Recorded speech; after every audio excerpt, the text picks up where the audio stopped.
Hello, James. Hello, Paul. Good evening, Galvan. How are you doing? Pretty good. Good, good. Congratulations on your 50 subscribers. I saw you put a video out. Yes, I did. 50 subscribers over on YouTube. So it's a milestone we're celebrating.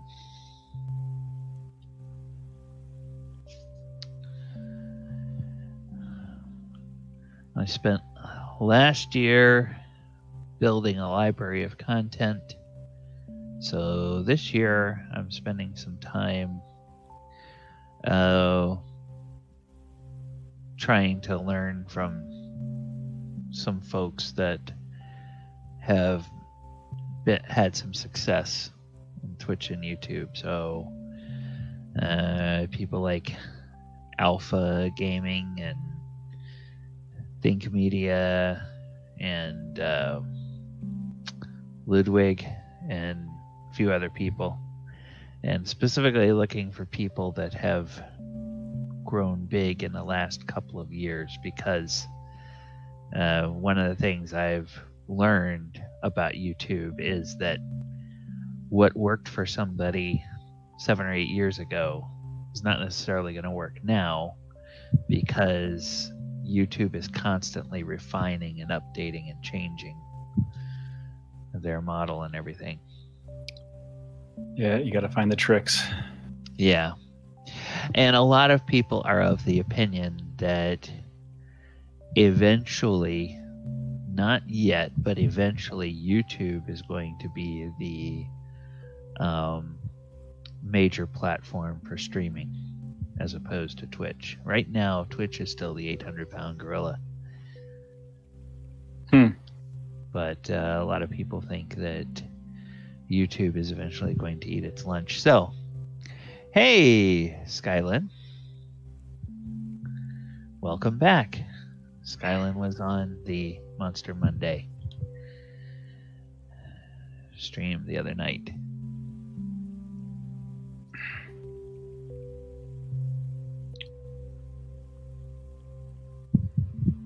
Oh, Amazon owns Twitch. Well, Amazon's a pretty big beast. And what is Google own YouTube? Yeah. So it's like the two titans. Yes. Two of the titans going at it head to head. So yeah, I mean, quite honestly, I don't think you can go wrong on either one. Yeah. You're gonna be in the good place. The thing with YouTube is that it's got the long tail. And I've seen a lot of people say that, it maybe took them 6 months, a year, 18 months, 2 years before they put a video up on YouTube that really caught fire. But then once one did, their entire back catalog started getting a lot more views. Yeah. And the thing with Twitch is that stuff will stay up there for, I don't know, I think 30 days. And then disappears, right? Then it disappears forever. So that's why I record everything, put it there on YouTube. Yeah, it makes sense. You're doing it smart.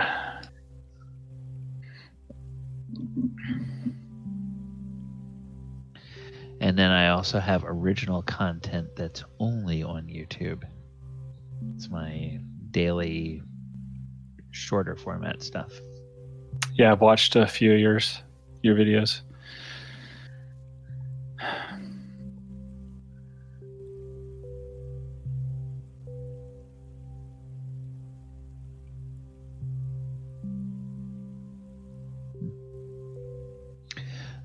Thank you, Skylin. Glad you found the Monster Monday interesting. We're talking about the anvil rot creatures out of Theros. How how they decided to build and use them in D&D. All right, well, everybody on the stream, we have 2 of our players. We're still waiting on Ken and Michael. Out of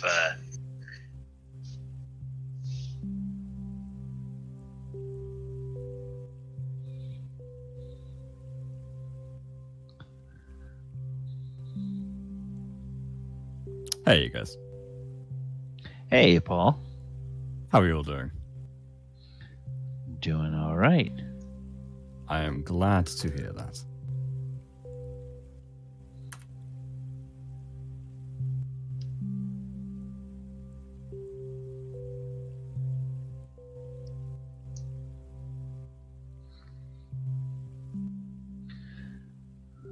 All right. I think Ken said something the other day about putting himself on permanently looking like he's offline on Discord, so you can't tell until he pops into the channel whether he's actually on or not. Pregame? There he is. Speak of the devil. I've done that before in my life. You just want to avoid some people sometimes. Yeah. All right. Well, let me go ahead since we have a quorum here. I was on the phone. Sorry, trying to that's discuss all right. things. That's all right. I've decided that for the last couple of months I've been doing a lot of research, but I'm going to start my own mushroom growing business / microgreens. Oh, interesting. So, do gourmet mushrooms. I love mushrooms. I'd definitely buy some. Let me know what's up. You can grow 4,800 You can grow 4,800 pounds a year of mushrooms in just 100 square feet. Holy cow! Then you could sell them easily for about $10 a pound. So you do the math. Yeah. Well, let me know when you do exports. Well, then the question is, how much money do you have to spend on the front end to get the? I'll probably look. I can get started as easy as just a couple of grand, but my biggest issue is I need land or a place to grow them in. Mm-hmm. So that's what I'm trying to find out and fighting against is I got to get a rental property. Warehouses are they're like way too expensive, several $1,000s a month to rent. Yeah, and then that's if they're not heated. So it's a big pain in the ass. I could talk to you later about it. Yeah. Okay. Shipping container or something like that. Yeah, I thought about that, but it's got its own issues. We can talk about it after the game. Right. All right, everybody. Welcome to Entrepreneur Weekly. No, actually, it's not Entrepreneur Weekly. It is actually the Sword Coast Chronicles. It's Thursday night. It's a couple of minutes after 8 p.m. on the East Coast. I am DM Galabond. I am joined so far on the Discord by Ken as Fallager, by Paul as Krenraid, by James as Mulek, and we are waiting on Michael. But while we are waiting, we're going to go ahead and recap what happened last week. Last week, the party was at the Shattered Spire, a tavern by the Dark Lake in the city of Gracklestug, and Fallager put on quite a show. Well, I guess actually the first thing that happened is that Mulek put on quite a show as he quelled some mad Darrow that invaded the building and started stabbing patrons with a hypnotic pattern. He simply charmed them all, stopped them in their tracks long enough for the city guard to get there. And once the city guard found out it was just another bunch of mad Darrow, they knew just the cure for that, which was a swift sword in the across the throat, and no more Darrow to worry about. So the party was all like, oh, okay, so that's how they deal with troublemakers in this town. Note to self. And that also made them fans, or made the party very friendly with the town guard, who like things nice and orderly. They came back to listen to Falazur's concert later in the evening. Krenraid added some expert percussion on the anvil and the cowbell, because every band needs more cowbell. And the Deep King himself put in an appearance towards the end of the show, and afterwards invited the adventurers back to the hold of the Deep King over in the other part of the city. And I should go ahead and put our map up so people can see where we are. Where we started last week was up here at the Shattered Spire. Where we ended last week was down here at the hold of the Deep King. And that is where the party finds themselves now. They discussed a few of the pieces of information they learned in the evening. They have also, they're also sort of wondering maybe what is up with this consort of the Deep King. Ever since she has been around, people have been acting, or the king has been acting strangely, according to people they have met. And yeah, so it's late at night. They are all back to their rooms, and I think when we left off, they were all gathered together in one of the characters' rooms and talking. And I can't remember whether everybody had gone to their own rooms yet or not, but you're sort of all in a suite where dignitaries to the palace are housed while they are guests of the Deep King. So, gentlemen, you are there discussing. Go ahead and take it away. Well, I think last time, previously, on, we were talking about whether there was anyone in the room, and the detect magic check made sure that there wasn't. So I think we were still about to discuss our next moves relating to the king. I think we came to a conclusion that we're probably going to wait until after the initial ball, correct? Before we do any snooping around? Or was there some other things to have covered? No, I think we just need to be careful, because we're kind of behind enemy lines here. I mean, or we don't really know whose lines we're behind. And we've got a bunch of guards milling around that can go invisible. So I think we just need to kind of keep our ears open and see how this thing plays out. Watch each other's back. That sounds smart. How are we going to spot the guys that are invisible? Yeah, I don't know. Don't know the answer to that one, Krenraid. If I just keep spitting in a certain direction, will I eventually hit them? You might piss them off. Okay. But then we know where they were, right? Well, I got something in my back pocket if we get into a tussle with someone. But as for, locating anyone invisible in a room, that's another story. Can't imagine they smell very good. You could probably just smell them. In the hold of the Deep King, they may wash, unlike their fond comrades. I think we just keep our eyes peeled and our ears open. Just see what we can discover.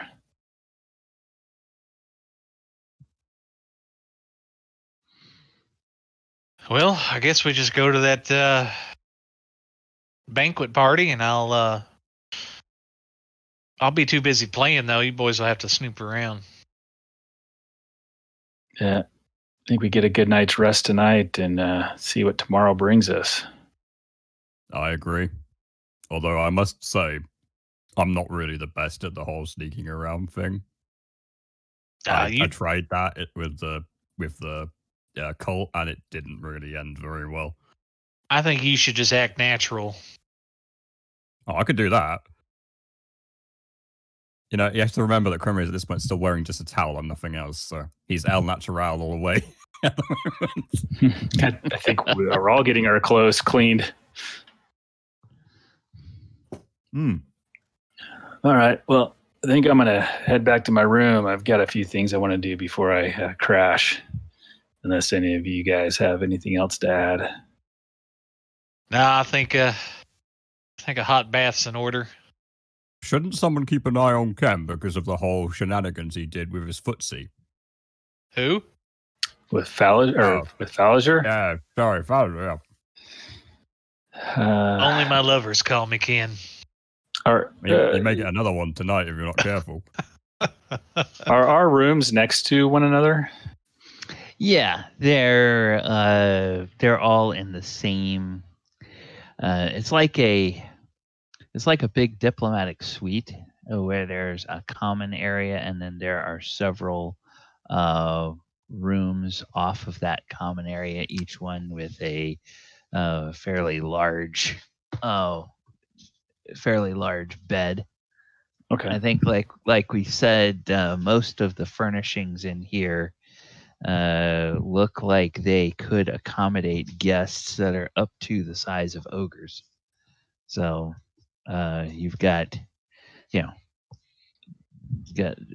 several medium-sized chairs, a couple of large chairs, and the bed is like an enormous thing. It's like a king-size bed for an ogre. Well, maybe we just keep our rooms or our doors slightly ajar, kind of listen out for one another.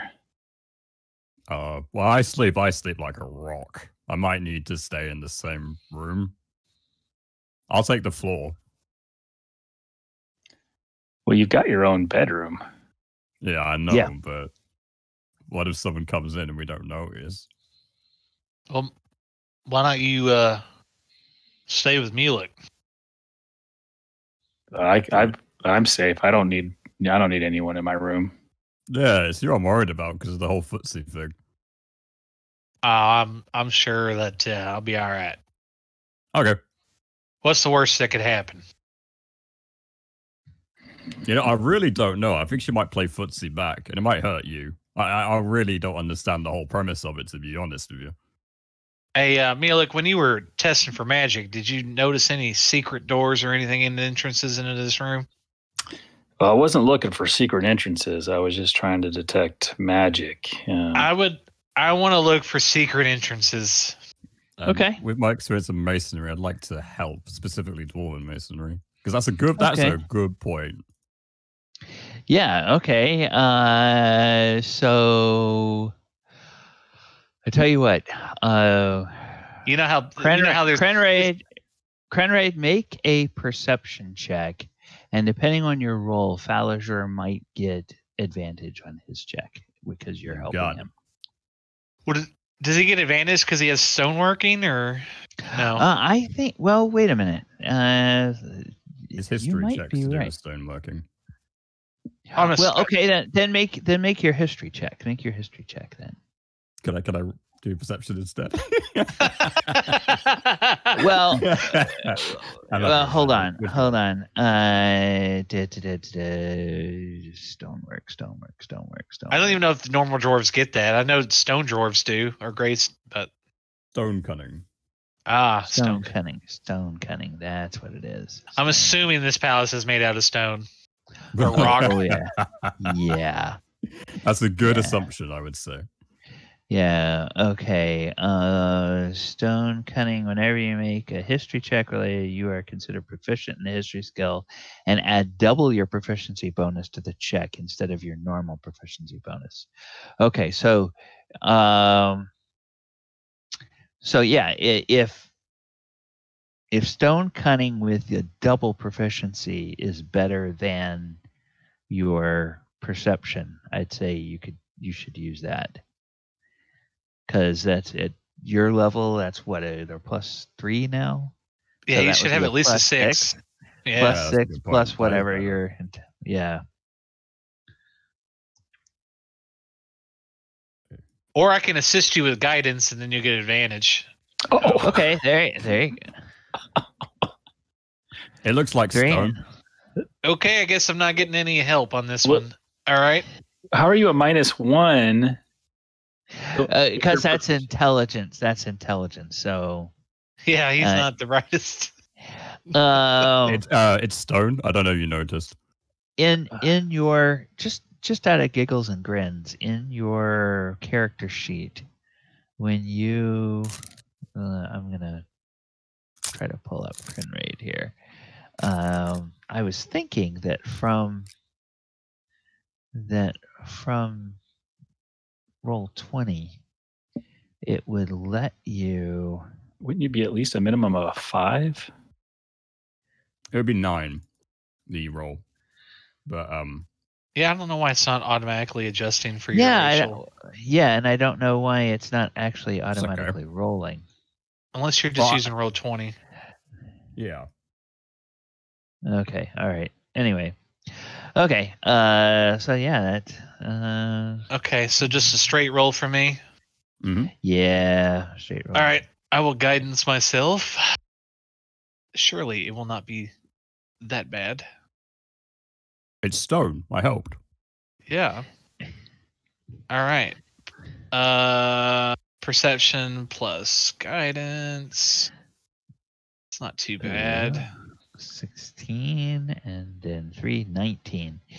Yeah, that's pretty good.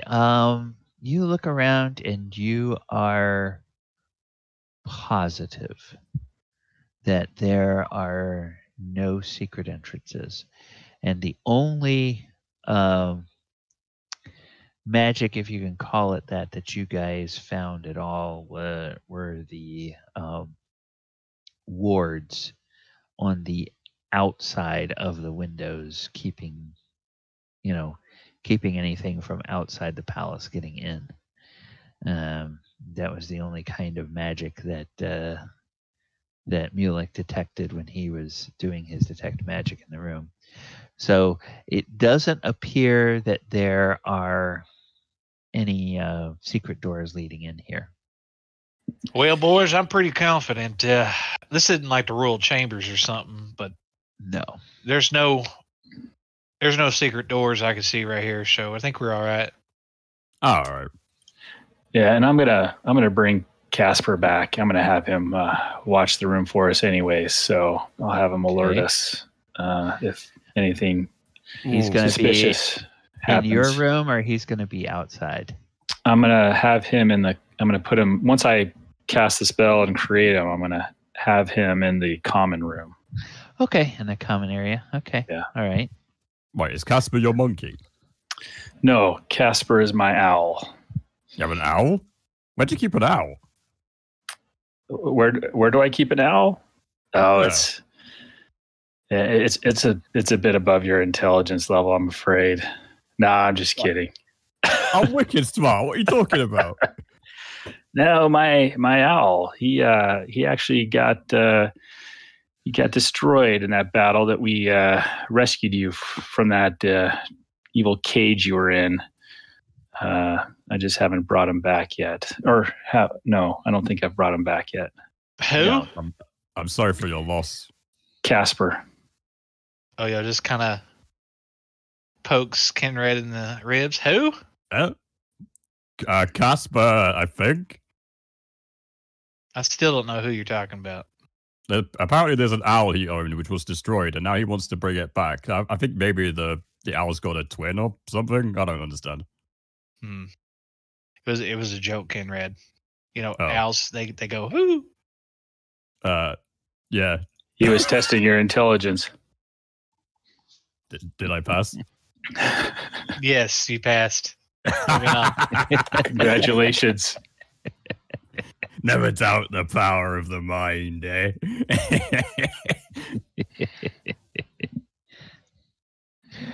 I'm going to go to my room and get some booze. Good night, guys. Hey, Kenred, take a bath while you're at it. I already did. What do you mean? I got this towel on. Yeah, I know that Crenraid said he had taken advantage of taking a bath when you guys first got there. I had presumed that everybody that wanted to had already bathed, but Oh, okay. Well, then if never you mind. don't, yeah, if you don't think you have, then you can go ahead and do that at this point. It's So Mulek's going to be back in his room, and he's going to cast. I didn't mean it to go that big. Cast Find Familiar. He's going to spend about 11 minutes doing that. casting time is an hour. Oh, I'm going to take an hour. Sorry. Yeah. Okay. So Mulek goes to his room and starts working on that. Krenraid retires back to his room. Is that? Yeah, I'm grabbing a sensor on the way out of some alcohol, whatever kind it is, and I'm going to the bed. Okay. And then Falasher, you're just getting ready for sleep here in your room. I'm in my smoking jacket by the fire, and Okay. yeah, but yeah, I'm getting ready for bed. All right. Okay. Well, there is some time goes by, and about how long before Falasher would turn in, do you think? What time? Well, I have no idea what time it is. I'm in the freaking Underdark. Yeah. You get a sense that it's probably late evening based on the concert and everything. I go to bed, I guess. Okay. Yeah, once I start yawning, just kind of get that natural feeling. Okay. Then as your breathing slows,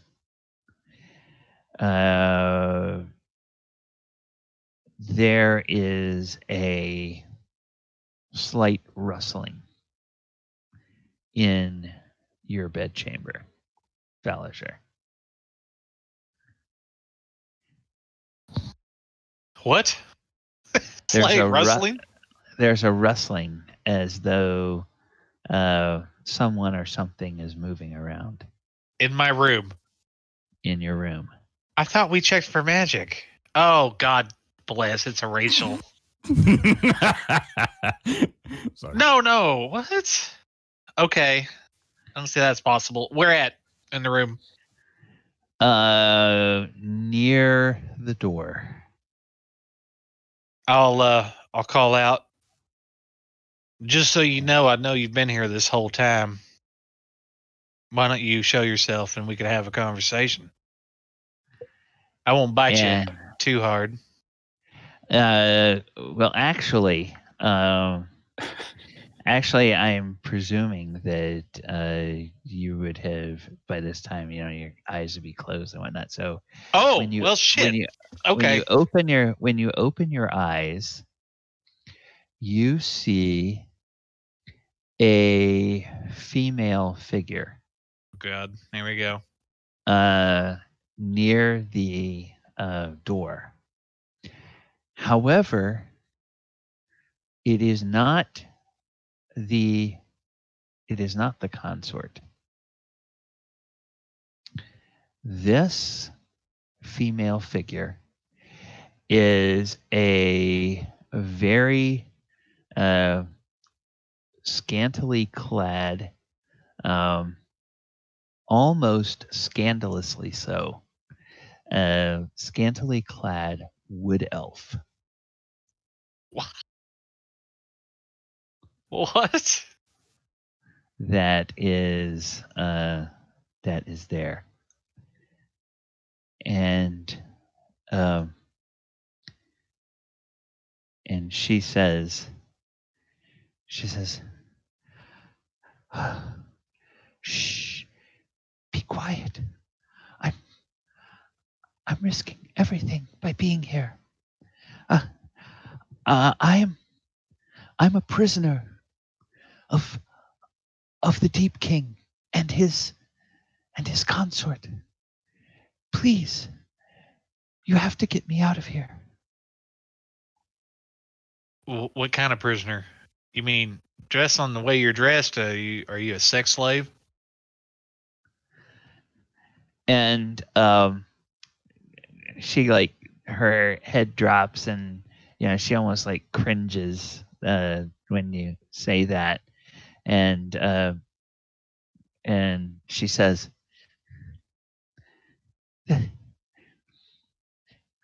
"Steve King is very mean. He's mean to me." And she starts to sniffle. And, Insight check. Okay, go ahead and make an insight check. Fellas, just doesn't believe any old damsel crying in front of him. Come on. Insight.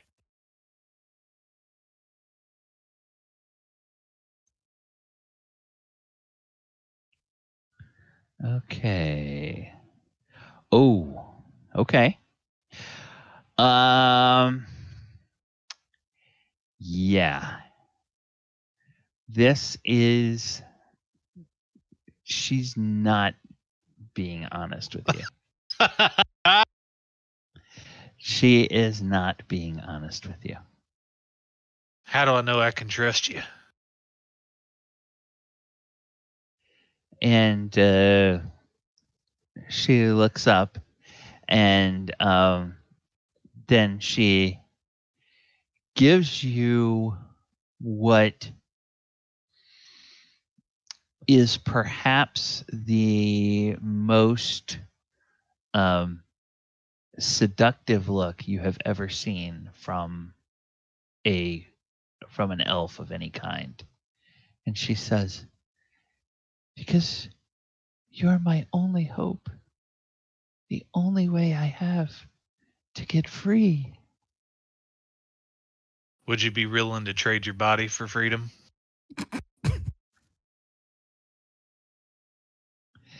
And she looks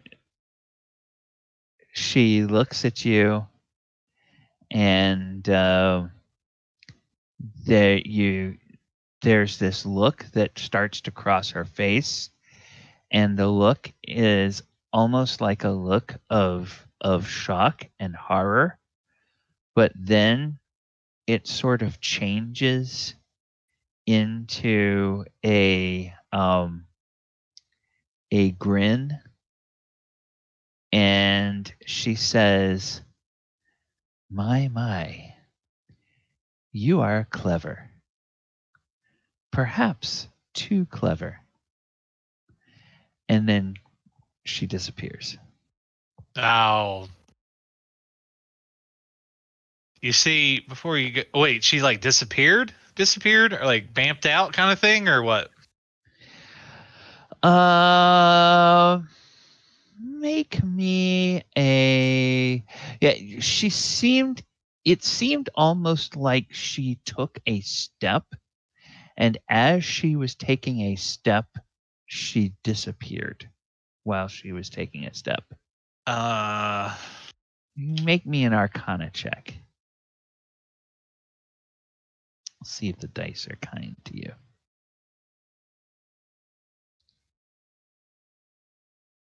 Arcana.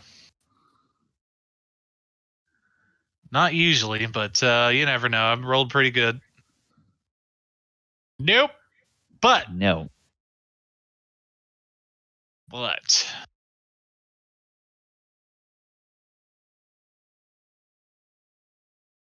oh Lord. Yeah, there's nothing I can do about it. I'm no wizard. Okay. Well, I mean, hey, just for the record of the audience, I was being serious. I was just trying to call her bluff, and then she just left. Do I get the feeling that's why she made that comment? Is because she knew I was onto her, or what? Oh, yeah. Okay. Yeah. How did she even get in the room? Was she there the whole time, or did she come in after I was sleeping? Is that kind of what happened? I don't know. So she somehow got past an owl and got into her room. Well, it's taken Mulek an hour to summon the okay. owl. I see. I'm sorry, did she give a name? She did not. Okay, so she just came in there super sexy dressed, and she's a wood elf. And she's like, oh, help me, the Deep King is so mean. But then she's lying through her teeth. Yep. Okay. All right, I'm going to go to Mulek's room and knock on the door. Okay. Mulek, you're in the middle of doing the ritual, and somebody is knocking on your door. Or I could wait, I guess, but never mind. I'm busy. Go back in a half hour. Get the ringtone, like, We're sorry, we can't come to the room right now. I'm in the middle of a ritual.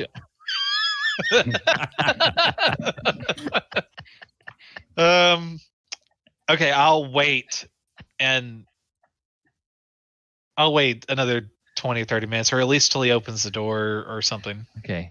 Well, there's also Krenraid's room. Yeah, wait, Kenraid, he's not going to be useful. Okay, and about the time that you think, well, Krenraid's not going to be useful, you hear coming out of Krenraid's room.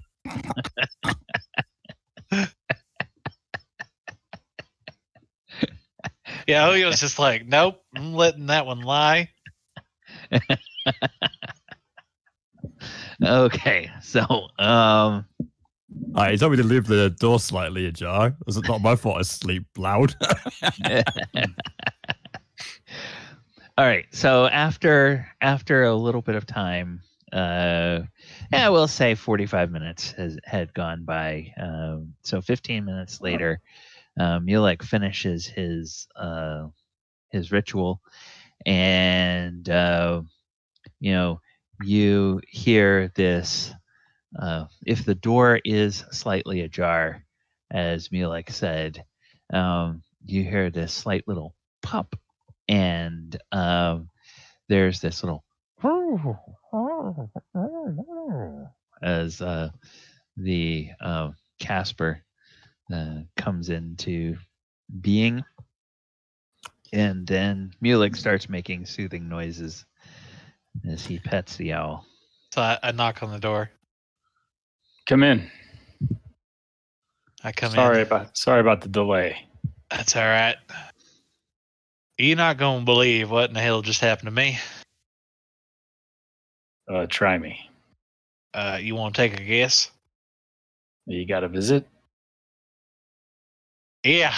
I just got visited by one of the most gorgeous wood elves I've ever seen in my life, and she wasn't wearing hardly anything, saying, oh, help me, I'm a prisoner of the Deep King. He's so mean. But she was lying through her teeth, so I called her on her bluff. She said, well, aren't you clever? Maybe too clever. And then she used some kind of magic to vamp out of my room.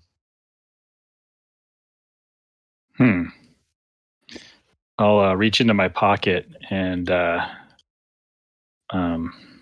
put on my little spectacles and do this and look around, cast Detect Magic again, and kind of look around a little bit, see if I notice any changes. I think I dozed off. I know you said you were going to work on your ritual, and I dozed off pretty quick, and I got woke up by her. And nope, no different magical auras. Did she like walk into your room, like open the door? I don't know. I guess I was asleep. And she was trying to seduce you, but you discovered that she was not being truthful. This woman was so scantily clad, it looked like a mix between a fashion show and Slave Week, okay? What did she want? She said that the Deep King had her prisoner and that he was real mean and hateful to her. That her and the Deep King and the consort were using her. And so I said, what do you mean? Were you a sex slave? She didn't answer me. She gave me some kind of ashamed look. And then when I got that sixth sense about things, Mulek. And so I knew she's lying to me.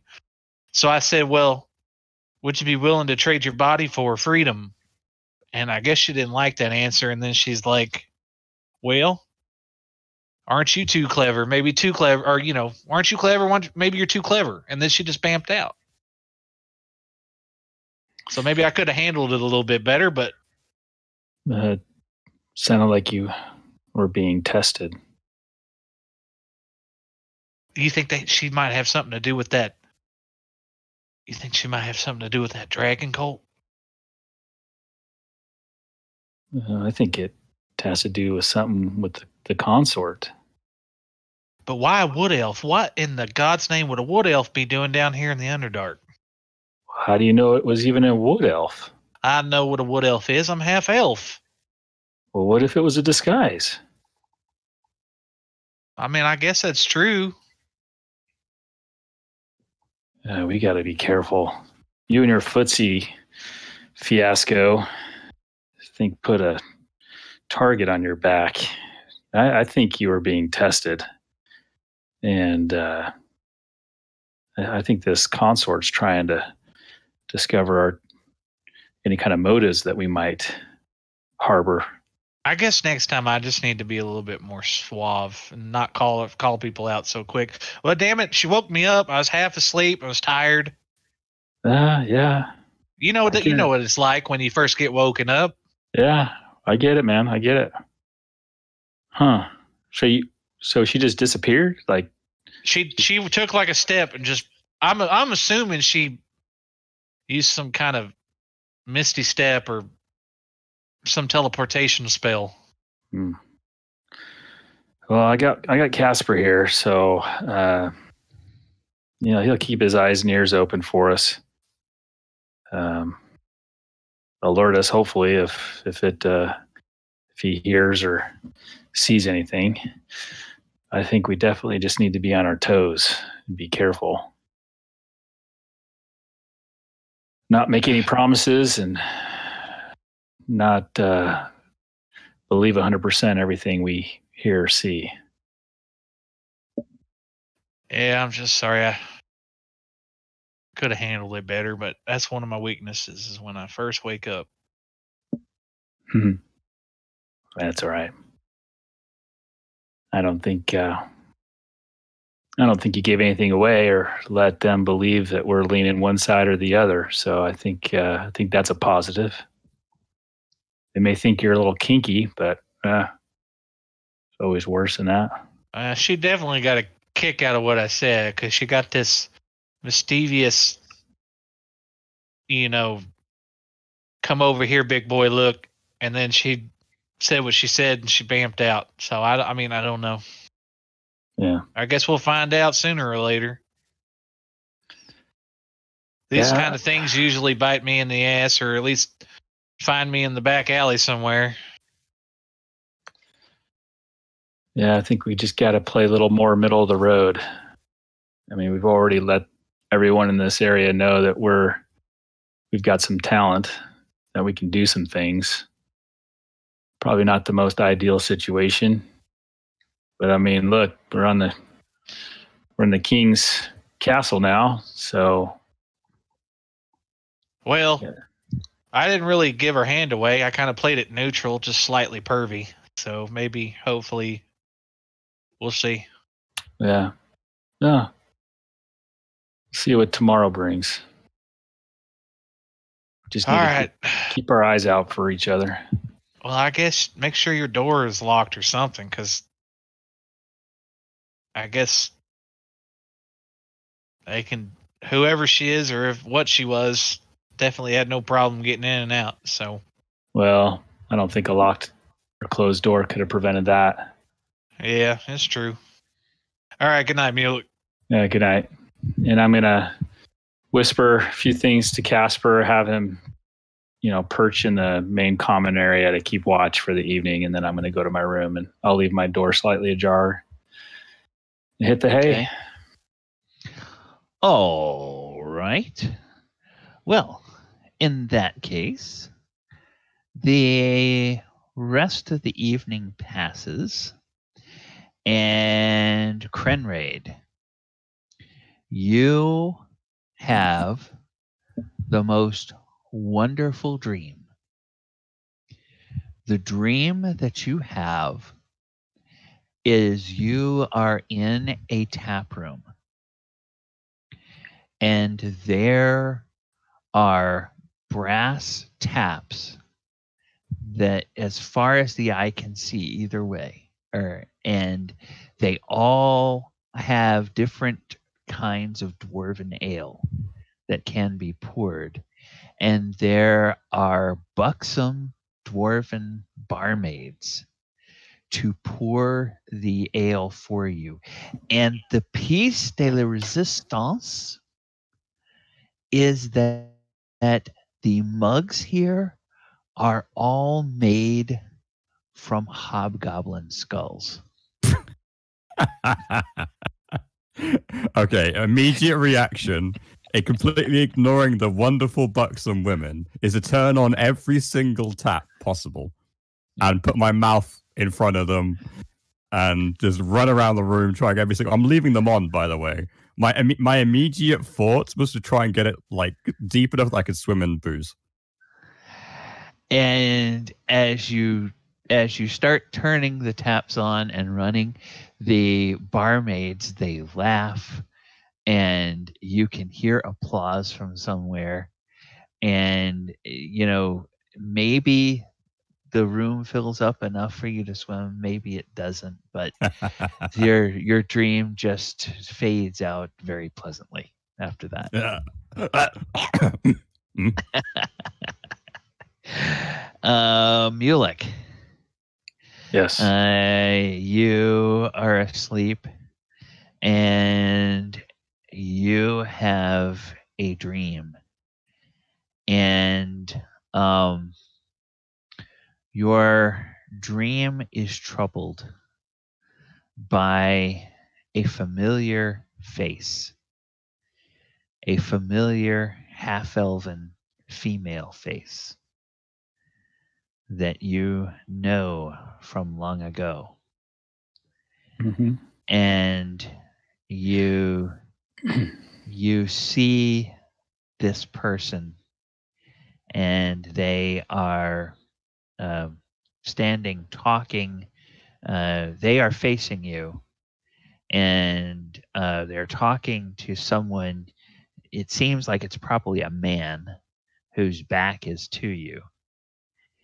And it's hard to tell where they are because they seem to be in a pool of light that emanates from somewhere. It's hard to tell where because it's a dream, And beyond that pool of light, everything is just indistinct, so you can't tell where they are or what they're doing. But they are talking to each other.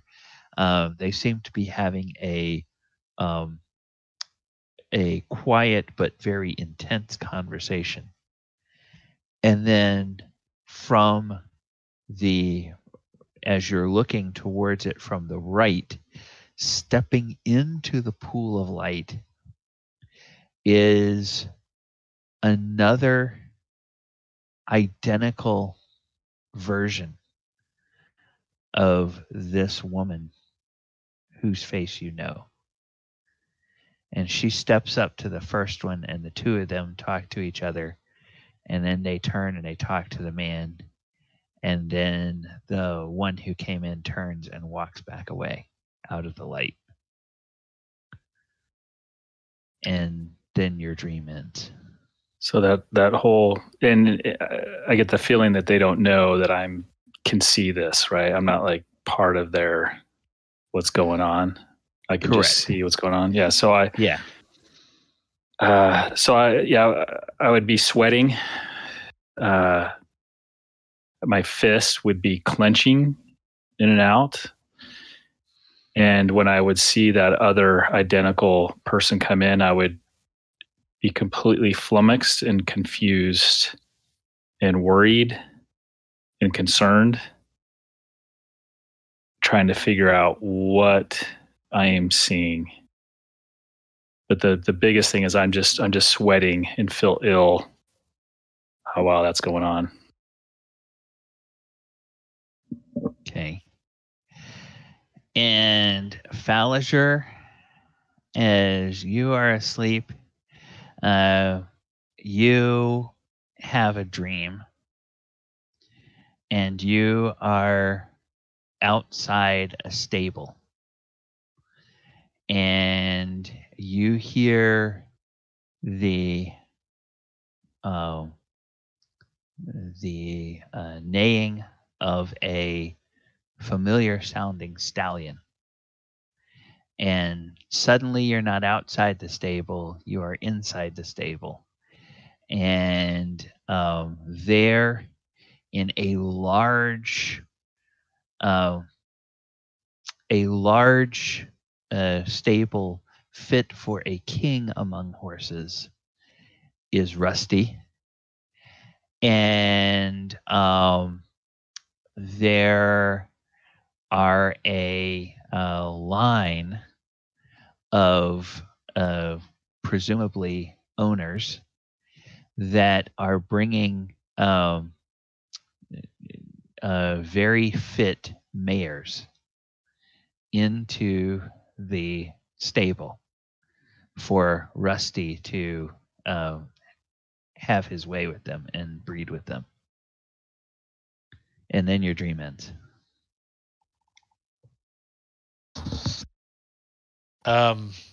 Okay. That's an interesting dream. All right. Go ahead. I was just saying, did it feel like a vision, or was it definitely a dream, or? It felt like a dream. Okay.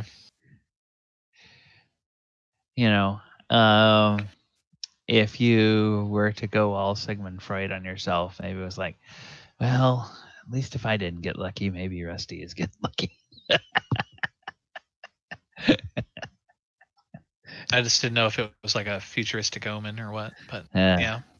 You don't know. Yeah, I don't know. All right. So in the morning, there are some servants come after you all have had a time to rest. They come and they do not come to wake you. They just come and start doing some tidying up. Not that it really needs it in the common area. And as you all stir and come out, they will give little bows or curtsies, depending on whether they're male or female. And they will say that the Great Hall or the Great Dining Hall is open for breakfast, and that the king has ordered his chef to prepare some surface delicacies for breakfast this morning, and that at your leisure you are invited to go and have breakfast. Would they have knocked on our door before coming in? No, they would have been waiting out in that common area for you all to come out of your rooms.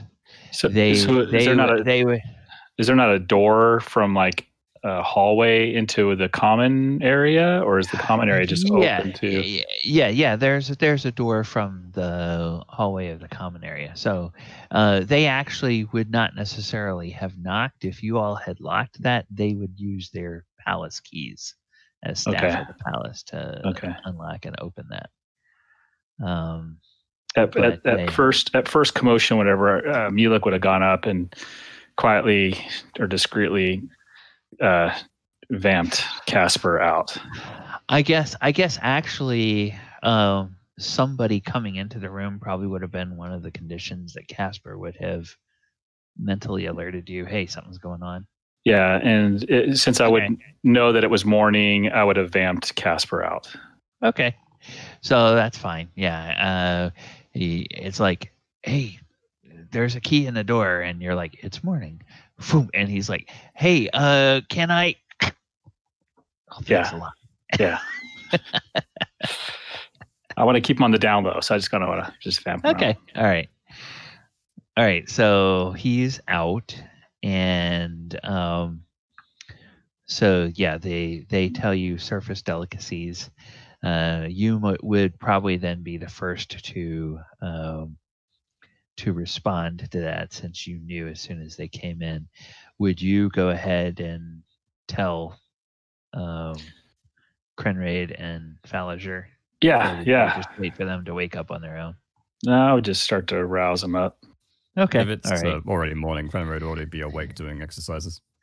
Okay, yeah. So you knock on Krenraid's door, and instead of hearing the snoring, you're hearing the hut, 2, 3, 4, hut, 2, 3, 4. Morning, Kren. Good morning. I don't know about you, but I had the best dream.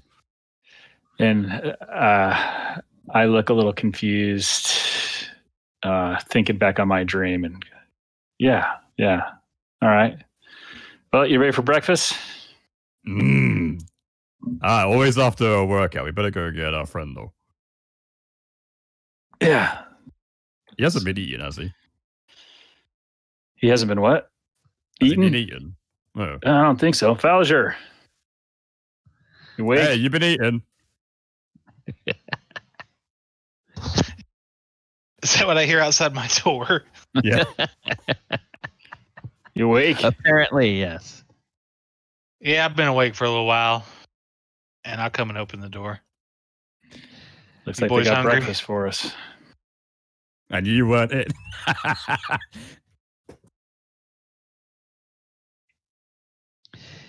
And one of the whenever you all are ready, one of the servants will guide you down to the great dining hall. There is a great hall, and then there is a great dining hall. Then there is what's called the small dining room, and then there is the king's dining room. So, you have all of these. It's a palace. So, you've got to have more rooms than you can come up with names for them. So, they take you to this great hall. And as you go in, you see there's a number of soldiers, but these look like the officers among the guard. And there's also some people that are probably functionaries in the king's court that are in there having breakfast as well. And it looks like at one end of the room, and just outside of the kitchen, there's kind of a buffet that is set up. And as you get close enough, you can smell the aroma of actual bacon and actual sausages. And there's a large dish of what looks like eggs over there. And then there's a station where it looks like they can make waffles or hotcakes over there. And then there's some other, kinds of food and everything, and fruit. And all of this is stuff that's from the surface.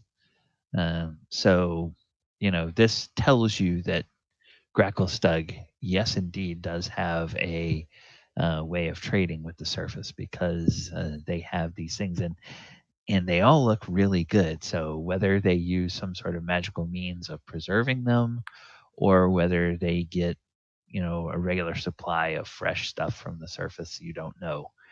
But it all looks and smells delicious. So, are there others waiting to eat with us, or is it just us alone? Is the king there? The king is not there. That, like I said, some of the functionaries and some of the officers from the palace guard are there, but they are at different tables and already eating. And Okay. you can see they are enjoying this surface food. They're taking an advantage of, hey, yeah, we got surface visitors, so let's try some of this stuff. It smells good, guys. Let's go dig in. And as you walk in, you notice one of the captains you notice the captain that was at the tavern yesterday. He sees you all and he waves, "Hello," and he holds up a piece of bacon. He says, "This bacon is really good.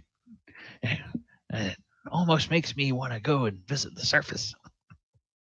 There's better things up there than bacon, my friend. Don't worry, that's just the start. Have you tried the sausage? Not yet, but cousin, I'll have to do that. Oh, better than this bacon. Oh, well. I also Go ahead. I was going to say, also, I assume when we woke up this morning and went out to the common room, our clothes were there. Yes. We're all dressed I'm in my towel, yeah.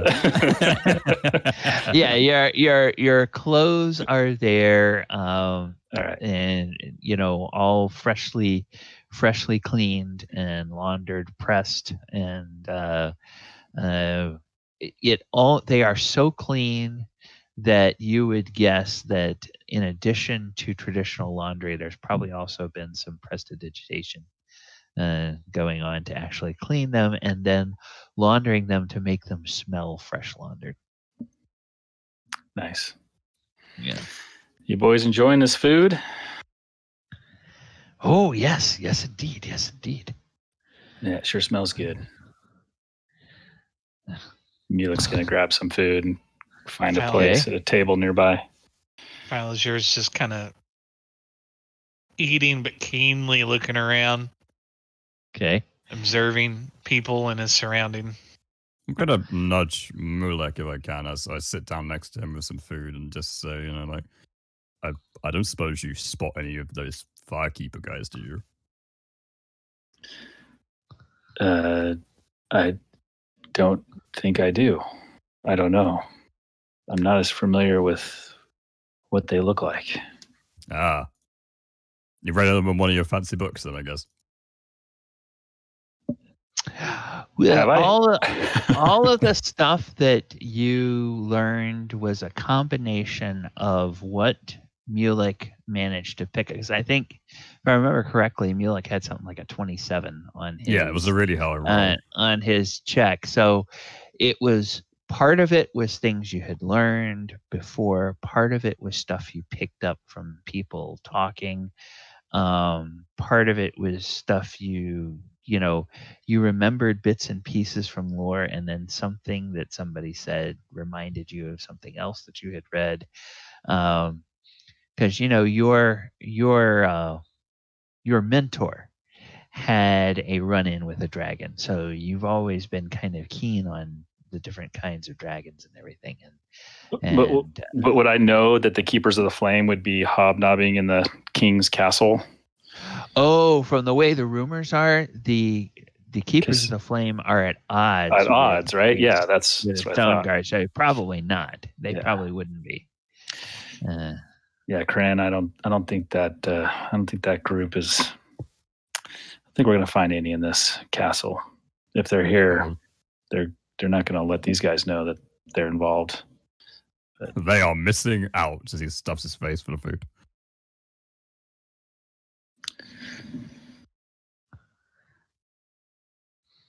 Definitely. What's the guard captain up to? He's just having breakfast with his men. So, do you guys remember when the sorry, do you? Oh, I went down the wrong way. Uh-oh. Do you guys remember? Chew your food. Chew your food, Cran. Why would I chew? It goes down faster this way. But do you guys remember what time we were playing? What time the great version was playing?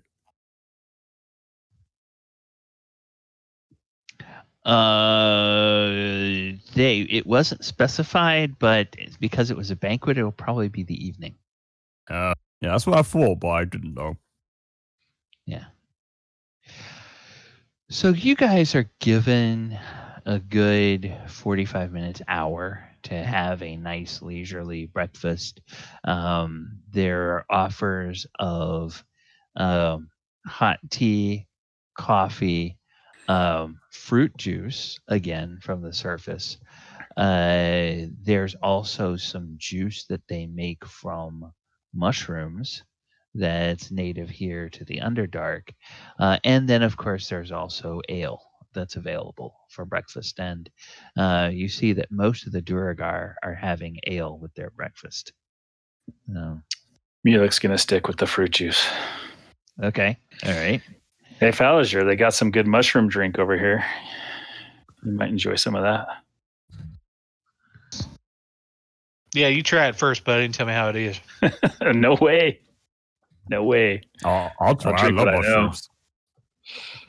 Okay. You try the mushroom juice, and it's surprisingly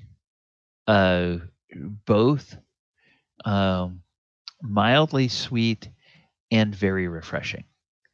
It is and the surprise is because mushrooms usually have a very, they're usually more texture than they are flavor. And the flavor that they pick up is based on whatever is mixed with them. And it's hard to really identify if anything has been mixed with this to give it sweetness, but it's a very refreshing, crisp, and mildly sweet, almost nectar. It's a little bit heavier than water, but not much. And it just has a very nice, clean taste to it. Look, I'm no gourmet chef, although I have seen and eaten a lot of things. But this is some good stuff. I'll wholeheartedly recommend it. Mulek will take a sip. Oh, Yep. Not bad. Not bad. All right. So what do you think the agenda is today, guys? Well, we need to find out more about those firekeepers, don't we? And what the relationship is between them and the king. Yeah, I don't know how much. Well, maybe the Stone Guard will talk. Yeah, maybe the god will know something. And just as if somebody knew that you were wondering what the agenda was, a functionary enters, and this is a person who looks like he is it's a male Duergar. Looks like he's something. He doesn't have the station of like a seneschal, but he's kind of like an aide to a seneschal of the monarch. And he comes up to your table and he says, gentlemen, I hope that your evening was pleasant. Did you sleep well? Yeah, slept good. It's nice. It's quiet. That bed was massive. Yes, the Deepking is honored to often have guests from many different races, and so we have to accommodate most of them. It was decided to put you in the medium and large rooms and not put you in the rooms that are reserved for the stone giant guests that sometimes visit the king. You have bigger rooms than that? I could have run laps on that bed. In fact, I did run laps on that bed. Who are we talking to right now? This is a attaché to the seneschal of the king. He hasn't mentioned his name yet because he hasn't had a chance to. But he will say, "Well, good. And did you find the breakfast to your liking? The king thought that you might enjoy some of the delicacies from the surface that we occasionally are able to procure." I'm always happy to see all this delicious kind of meats, but what took my breath away was this wonderful mushroom soup thingy. I love this. Oh, well, I am so glad that you have enjoyed this this particular. Oh gosh, now where the heck? I've got to find the. It's very, very good. Okay, so where are the? There we go. It is the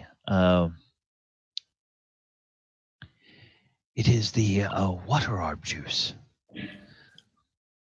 What orb juice? Hey, Mila, can you write that down? Yes, he will tell to you it's the water orb juice.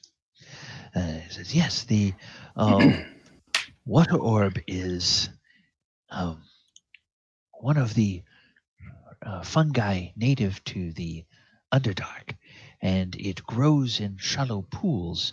And in our forefathers learned to harvest it, and that they could carry it for many, many leagues and squeeze out the juice. It's like a portable water skid, if you will. And then the greatest part about it is that once you have finished drinking all the water from it, you can then eat it for nourishment. But now we just keep the water orb juice, and you will find some dried water orb crisps as snacks that we have in some of the lounges throughout the palace. You must have some of those if you try it. They have been specially dried out. But gentlemen, I have come to find out if you are finished with your breakfast. There is not a huge rush, but if you are finished with your breakfast, I have been asked to bring you to the throne room so that you can speak with His Highness. He apparently would like to talk to you all this morning. I have a question about the water orbs. Oh, yes. Yeah, it just came to me. Are they pretty porous when you dry them out? Why, yes, they are. They are. I bet they would make really good body scrubbers. You could probably sell those as a luxury item, and it'd be really good for exfoliating the skin. Oh, you could do it on the surface. You could give them away with your gigs, Falajor. Oh, what would I call them, though? Falajor's mighty mushrooms. I don't know. And he says, well, it's an odd thing that you should mention that. I'm not sure Duergar would take to that too well, because your insight serves you well. That is a use that actually has been made of the water orbs, but it's something that, and then he kind of looks to the side and he lowers down close to you, and he speaks more quietly. It is something that the drow use. And Duergar, anything that is associated with the drow kind of has a taint in the cultural sensibilities of most Duergar. I don't know how much you understand of Underdark politics, and I'm not the best one to give lessons on it, but just suffice it to say that the drow kind of inspire fear in most other races in the Underdark, and most people don't want anything to do with them. Is that why the drow have been so active lately? We were just walking through the town, everyone's talking about it. Well, hell, I don't care if Loth uses them. I just think functionality is functionality. Maybe I could get them on the surface. I could sell them. I could call them phallas. Phalla. Well, if there is trade to be done with the surface, of course the Deep King would love to have you speak with one of his ministers of trade, and we would be happy to determine sort of shipment schedules and where the distribution would be, and any kind of exclusive arrangements that we might be able to make with you and the company that you represent, so that we could enter into a lucrative partnership, perhaps. Yeah, I'm just curious about what they sell for. You use them for so long, they're going to wear out, and then you just dry them out, and then boom, you got a secondary product. You know what I mean? You got to maximize your profits. We may need to get Faldor for this way. He seems like he's pretty clever. Get rid of the box. Anyway, that's just floating around up in here. Yeah. Yes. Well. That can. Yes, we will. We will be sure to. I will be sure to let the Seneschal know, so that appropriate opportunities can be taken if it's something that you wish to discuss further with the king. But as I said, for now, the king requests your presence in the throne room, and as I said, it's not terribly urgent, but you understand when the king asks to see somebody, he does usually expect them to be there sooner rather than later. And, yeah, tell him. Kind of dry washing his hands a little bit, as if he's a little nervous that he doesn't want you all. You go back and tell him we'll meet him when we're damn good and ready. Maybe in a couple hours. No. I'm feeling pretty ready now. I don't know about you guys. I'm good. Oh, I'm good. Come on now, you guys aren't any fun. I just want to see the look on his face. I don't know if we want to. I don't know if we want to tickle that monster. So not the king. This fool right here. And I look up at the guy. What reaction did he get when? It went. Yeah, there was kind of this this look of his eyes getting wider, and he's kind of obviously running through his head the way he would give that message to the Seneschal and what the Seneschal would say, because the Seneschal would be the one that would have to tell the king. And, he's like getting extremely nervous. And then when Mulek and Krenraid get Falliger to admit he was just kidding, he kind of gives a nervous laugh. That's very clever, sir. So early in the morning, one of your japes are going to elbow him in the side. Oh, well, we're down here. Is that too dark of humor? My bad. Well, if you all are ready, then you can follow me, or if you do need a few minutes to freshen up, I can. I'm good. I'm good. Are you good? Yeah. Let's go. We're good. I think we're good. Okay, I'm good. So they take you down towards the throne room, and you go into areas of the palace that are clearly designed to impress visitors. And as you leave this dining hall, you go through a series of halls where the walls get wider and the ceiling gets taller, and there are banners and tapestries on either side that depict probably historic moments or historic figures in the life of Gracklestug.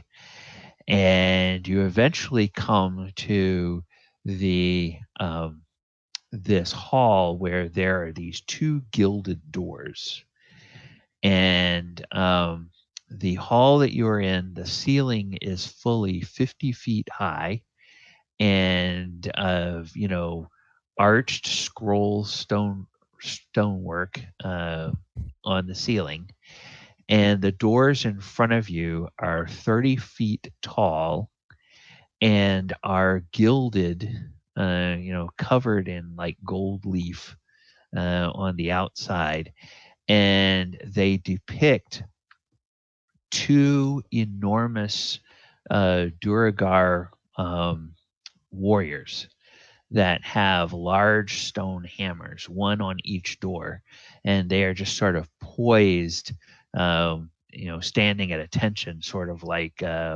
guards of honor. And the doors are 15 feet wide each, so it's a 30-foot wide, 30-foot tall doorway. And of course, the handles where the two doors meet are, made for a dwarf to operate.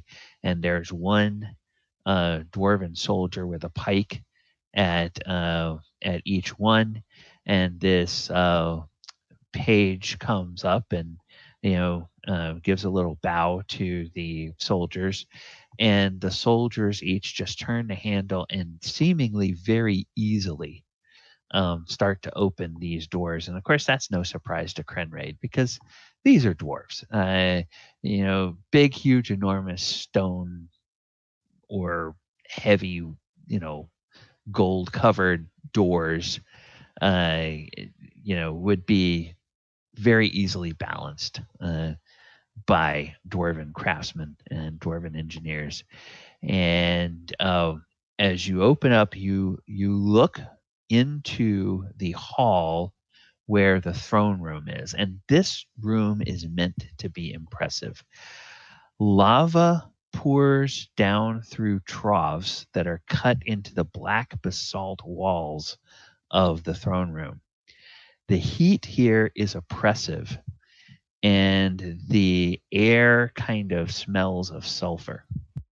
Thick black columns support the heavy ceiling, and at the far end of the hall stands an iron throne atop a polished obsidian dais. A crowned duergar, whom you all know as King Horgar or Deep King Horgar Steel Shadow V, encased in armor, sits on the throne. Next to him stands his royal consort, Shal, and today she is wearing a gown that appears to be made entirely of gold coins.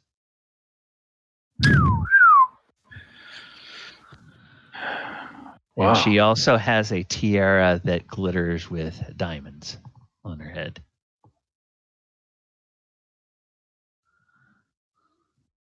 Does that mean she's a gold digger? Expensive outfit. And just inside the door is an official that you would take to be the seneschal, and he looks to his aide, and he nods to the aide, and the aide nods to him and indicates the three of you, or the four of you, because I guess Thaldor would be there. Just being uncharacteristically quiet today. And so the seneschal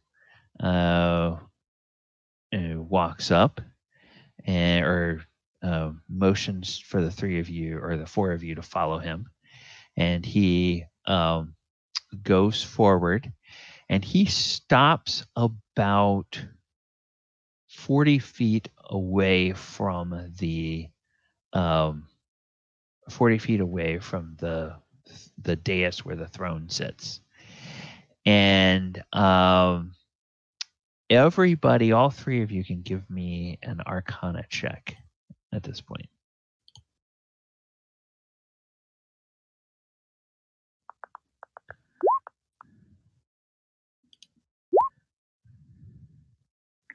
Okay. Krenraid and Mulek. The two of you, that's good enough. you notice that there is something kind of shimmering, transparent and shimmering, that is about 5 feet in front of where the seneschal stops. And Krenraid would look at that and probably go, well, that probably has something to do with finger twiddling. And That's finger Mulek, waggling 100%, yeah. yeah. And Mulek would look at it and go, that's a wall of force. And so the king, sitting on his throne, he says, or you are announced by the seneschal. And then the king says, welcome to my hall.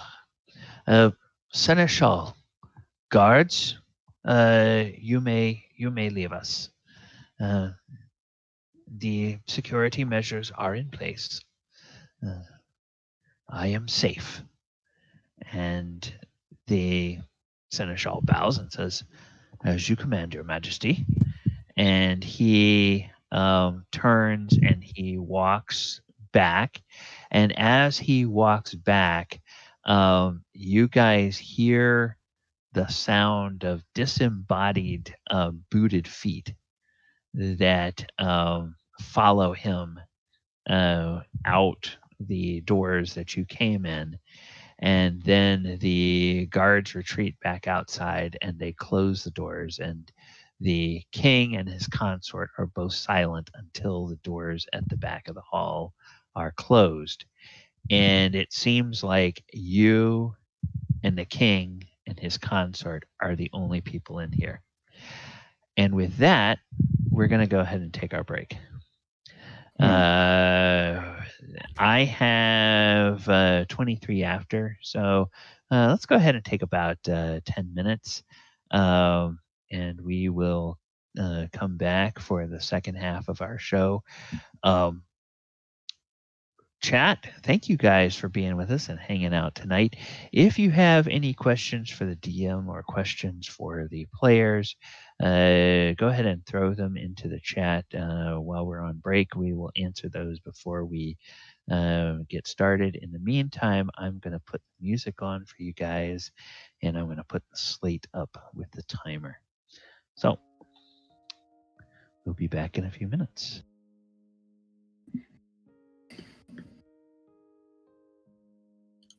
We've got to pattern that mushroom drink and take it to the servers and make a killing. Faldor would love it. Mushroom juice. Yeah, I'll be right back, guys.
It's going pretty well, Drats.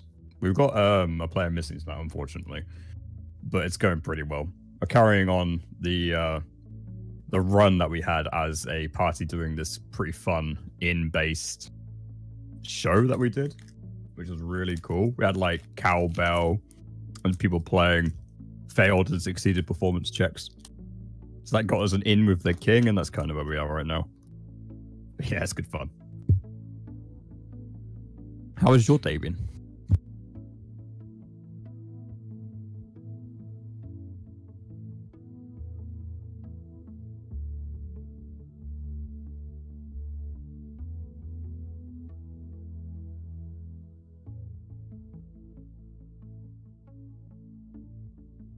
Also, one break, I've got myself a sausage. It's great.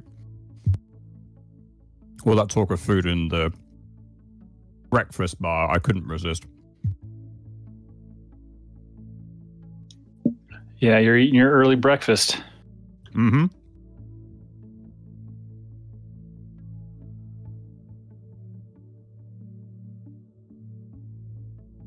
Okay, now I'm just jealous, Drats. That's not fair. Bacon, cheddar cheeseburgers, and pretzel rolls with honey mustard and Swiss rye cheese. Oh, now I'm just jealous. I've got here like a pretty cold sausage. Oh. I can't help it. All that talk of food really got me going. Whenever we were talking about it today, and even the mushroom juice. I fucking love mushrooms, so that really got me tempted. Mushroom crisps as well. That's a great idea. I think I have tried them before, something similar.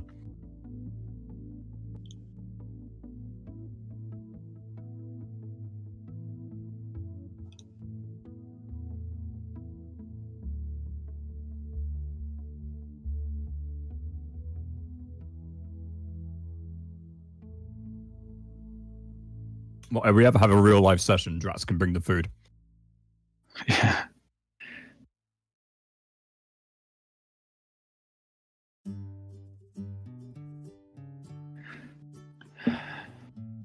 Doritos are good too, but what kind of flavor?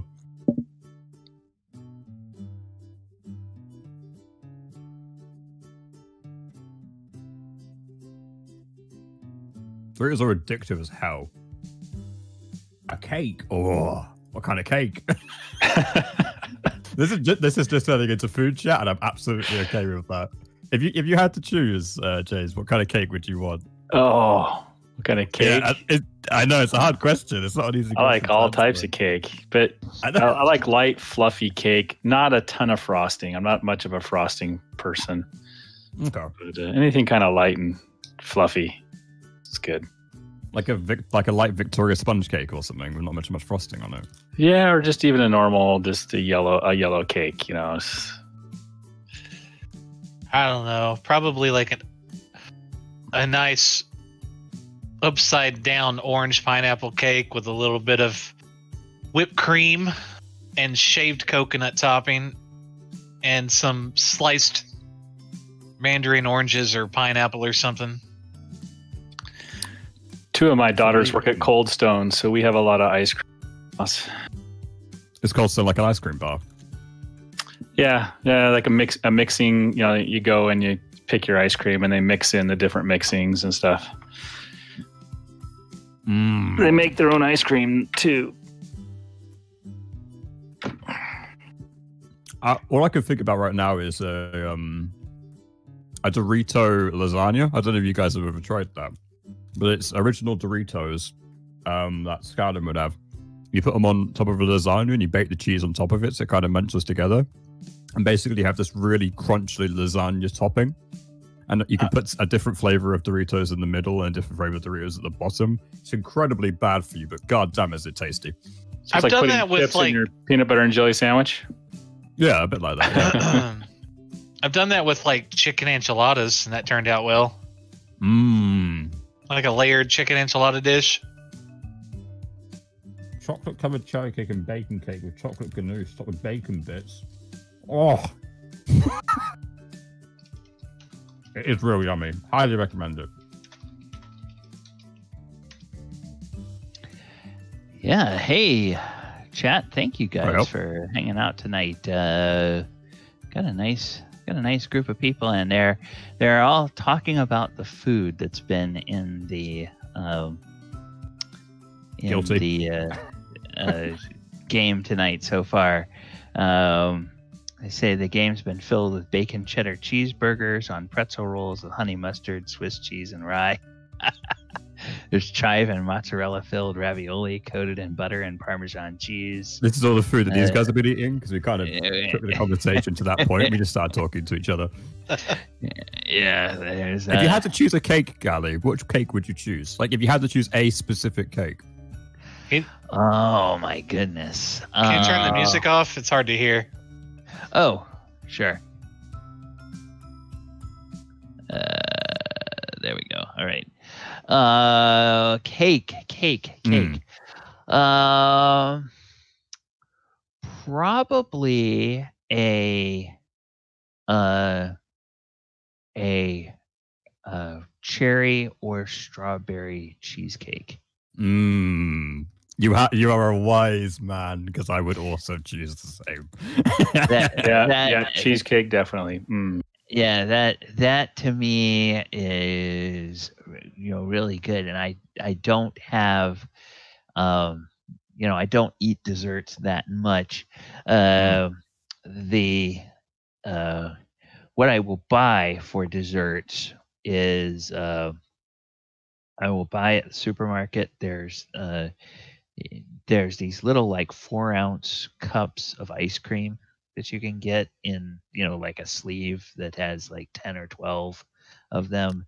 I'll buy those, and I will once or twice a week I'll have one of those cups of ice cream as a dessert. And if I'm really feeling like a splurge, well, I might have some whipped cream on it, or some chocolate syrup, or some cherries or something like that. But other than that, I just will have kind of the main sweets I eat are things like dried fruit and stuff of that nature. You probably like Drat's pineapple upside down cake then, because I just googled it thinking, okay, what on earth is an upside down cake? I feel like I should know. Oh this. Yeah, pineapple upside down cake is really good. Who? What did you call me? No. I think he's talking about one of the people in chat. No, that's what I said. I wasn't even in chat. It was me that said that over Discord. I said I would probably like to have a nice, moist upside down pineapple cake with whipped cream and coconut shavings and fresh mandarin orange shavings. Well, I have moist cake. Sorry, I missed it. No, but in chat, Dratz said my family is known for their pineapple upside down. But obviously, you and Dratz have a lot in common.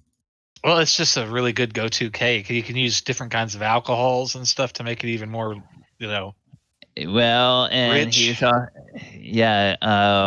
apple cinnamon rum cake. Now, somebody said they didn't like that, but that actually sounds pretty good. I personally never like apple cinnamon those kind of things, but yeah, I like personal taste. It's weird, but I like cakes and things like that go well with teas, like hot tea. I completely agree with that. Well, yes, as the representative of the United Kingdom, yes. Afternoon tea and cakes is the staple of any UK diet. Exactly. Yes, it's second lunch, I think, is what the hobbits would call it. Would you ever go on a second date with a British girl who didn't like cake or tea? No. Wow. I wouldn't even go on a first date with someone. That's the first question I ask. That's some nationalism right there, buddy. It's, hey, how you doing? You look nice, you look sweet. Do you like cake? Yes, no. Okay, no, goodbye. See ya. Definitely wouldn't want to be you. Jesus. All right. We're going to talk about cake the rest of the night. Are you ready, Chad? Yep. This is now just chatting. We're discussing cake. Sorry. It's tea and cake the rest of the evening. I just want a cup of tea. God damn. I'm going to put the kettle on. Be right back a minute. All right. Okay. Yeah. All right. So I guess we have a couple of minutes while Paul is doing that. And I'm already back. It's right over there. Okay. All right. I have tea making facilities in my room, please. I'm not a heathen. Yeah. Okay. Yeah, I have to get my I have to heat up my tea or heat up the water for my tea when I on the break, so that I can have my tea. I'm having a nice little herbal tea right now. Green tea for me. Adore it. Mm-hmm. This is like a herbal tea with mint. I like most teas, except I don't like chais. Chais has a unique taste, it does.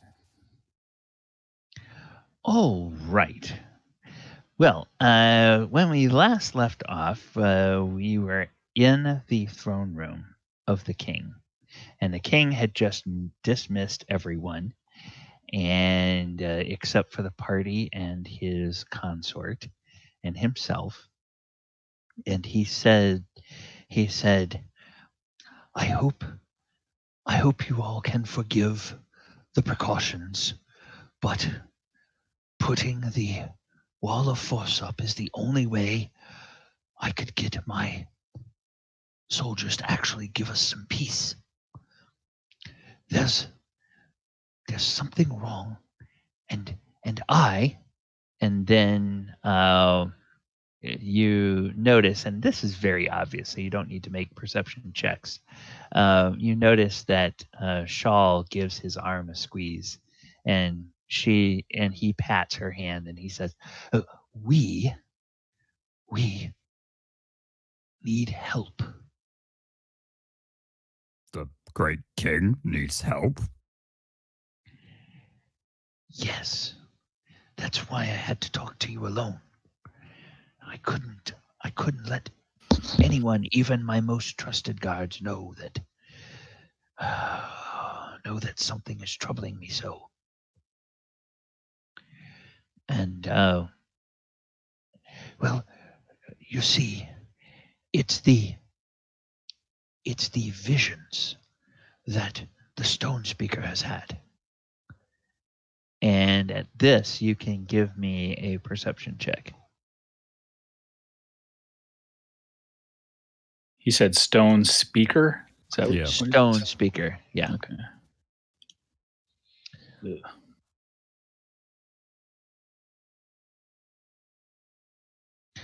Okay. Mulek is trying to figure out what a Stonespeaker is. Krenraid and Falazur both notice that when the king says Stonespeaker, there's something like a frown that passes across the face of the consort, and then she will lean down and she will whisper into the king's ear, and the king then kind of turns to her and says, "Damn it, woman, I know what I'm about. It's the Stonespeaker's vision that's the most urgent. We will get to that too. But first things first." What do you think we can do to help you, man? If you can't trust your very own people with this, I mean, you, in the nicest way, you barely know us. Well, that's precisely why I think that you can be trusted. There are too many factions in the city. There's too many knives looking to go into other people's backs. The Wormsmith and the Keepers of the Flame are even at odds. That's what has Shal so concerned. But I think it may be related to the visions of the Stonespeaker. So I would ask you, knowing that at least some of you have command of the mystical arts, I would ask that you go to Cairngorn Cavern, that quarter of the city, and speak with the Stonespeaker and ask him his visions and see if you can decipher what they mean. It is most troubling. The Stonespeaker holds his position because among his kin he is accounted the wisest.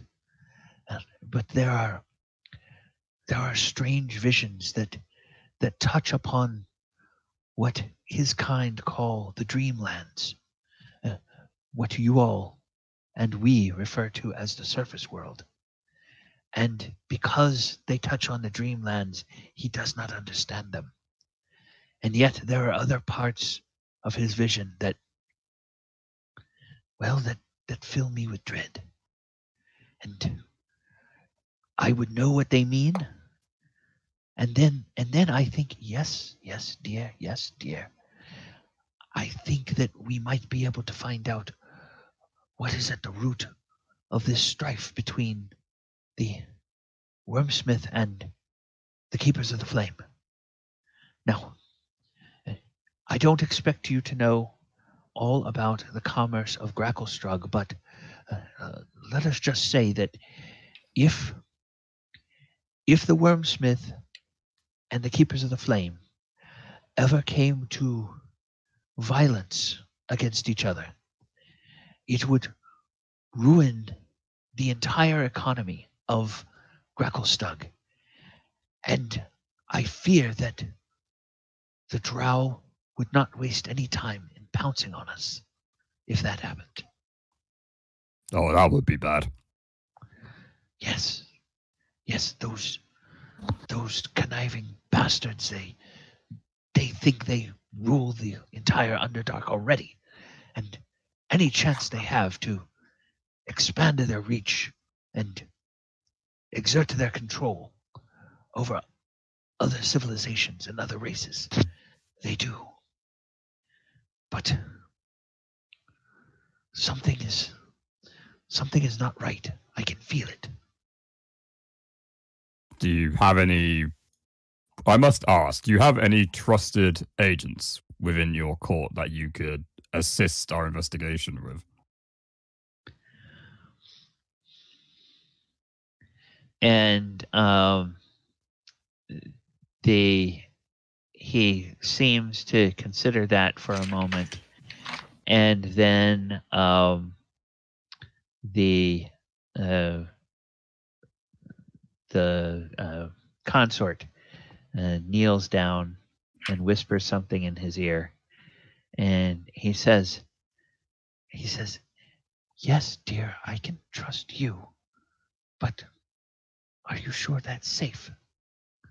And she looks at him and gives him a doting smile, and he says, "Oh, well, yes, of course, you're right as usual." And he says, "I'm not sure I can trust anybody but my beloved Shal here. Seems they all are potentially scheming, some against each other, and I'm certain some of them are scheming against me." There are truly none who trust him in your court, bar the lovely show. And for the first time, the consort speaks, and she says, "My lord is a great and powerful king, but he has endured a century of whispers from those who have pretended to be his friends, and who secretly plot behind his back. I care only for the man who raised me beyond any station that I could deserve. Inside And check. let me After she finishes her statement. Yeah. Yeah.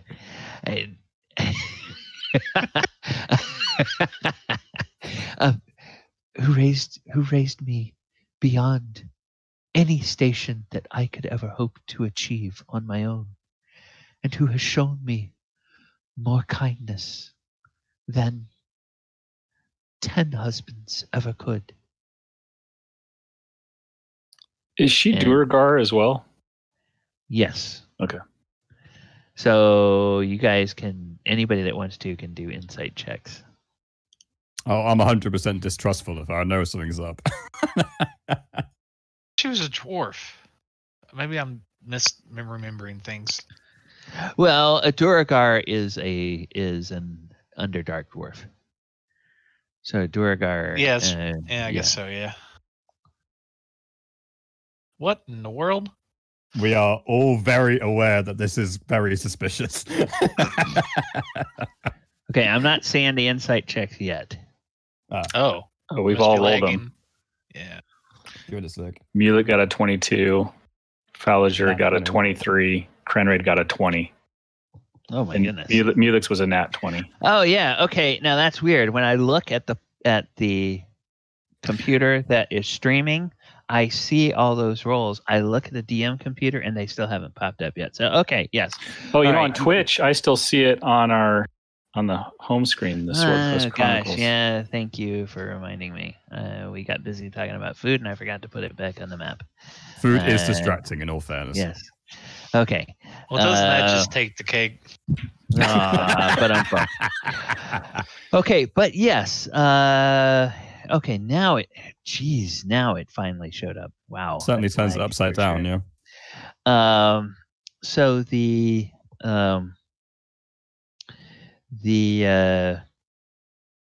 all of you are imminently aware that she is likely making the king think that he can't trust anybody. Yeah, kind of figured, to be honest.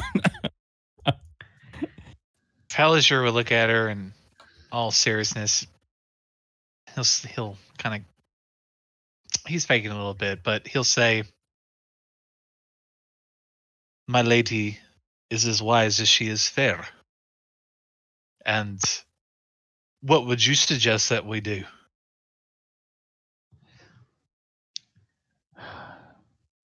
I would say, go as my lord asks. Talk to the Stonespeaker.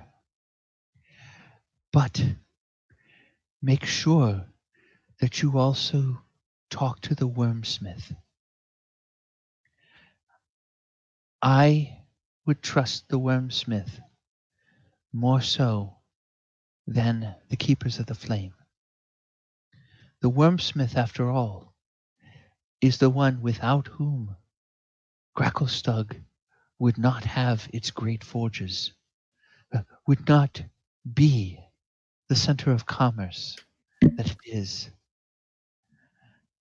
I fear that those who are in the castle are jealous of my lord, just as the Keepers of the Flame have become jealous of the Wormsmith. Oh, Mulek here is expert at the finger waggling. He could probably help. I'd elbow Krenraid. Yeah? Oh, yeah, the finger waggling when he orders drinks, so he could definitely help. Who of the King's Court must we be most leery of? And the consort pats the king on the arm, and she now appears a little bit more emboldened. And she says, "I would not trust the seneschal if I were you. Carmir has held his post for nearly 75 years, and he has always made the king think that he is on his side. But in the last 50 years, the fortunes of Gracklestug have waned a bit. And don't you know who is it that brings all of the commercial dealings before the throne? It is Carmir the Seneschal. That's good to know. I believe he is working a sabotage against His Highness, trying to weaken his rule and foment unrest among the people." Oh, we definitely need to look out for him, don't we, guys? Yes. Thank you. You are welcome. And I have a question, if I may. And the king says, "Speak." Do you have any other women that serve around you that might be jealous of the consort's position of power or things like that? I'm sure you understand that, these types of things, they can happen. I just want to try to rule out any possibilities that there might be a rivalry or something like that. And the king, there's a puzzled look that crosses his face, and then a seeming look of recognition comes over him, and he says, "Ah, well, you surface folk, I cannot blame you. Everyone who comes to the Underdark has heard of the Drow. Not all have heard of the Duergar.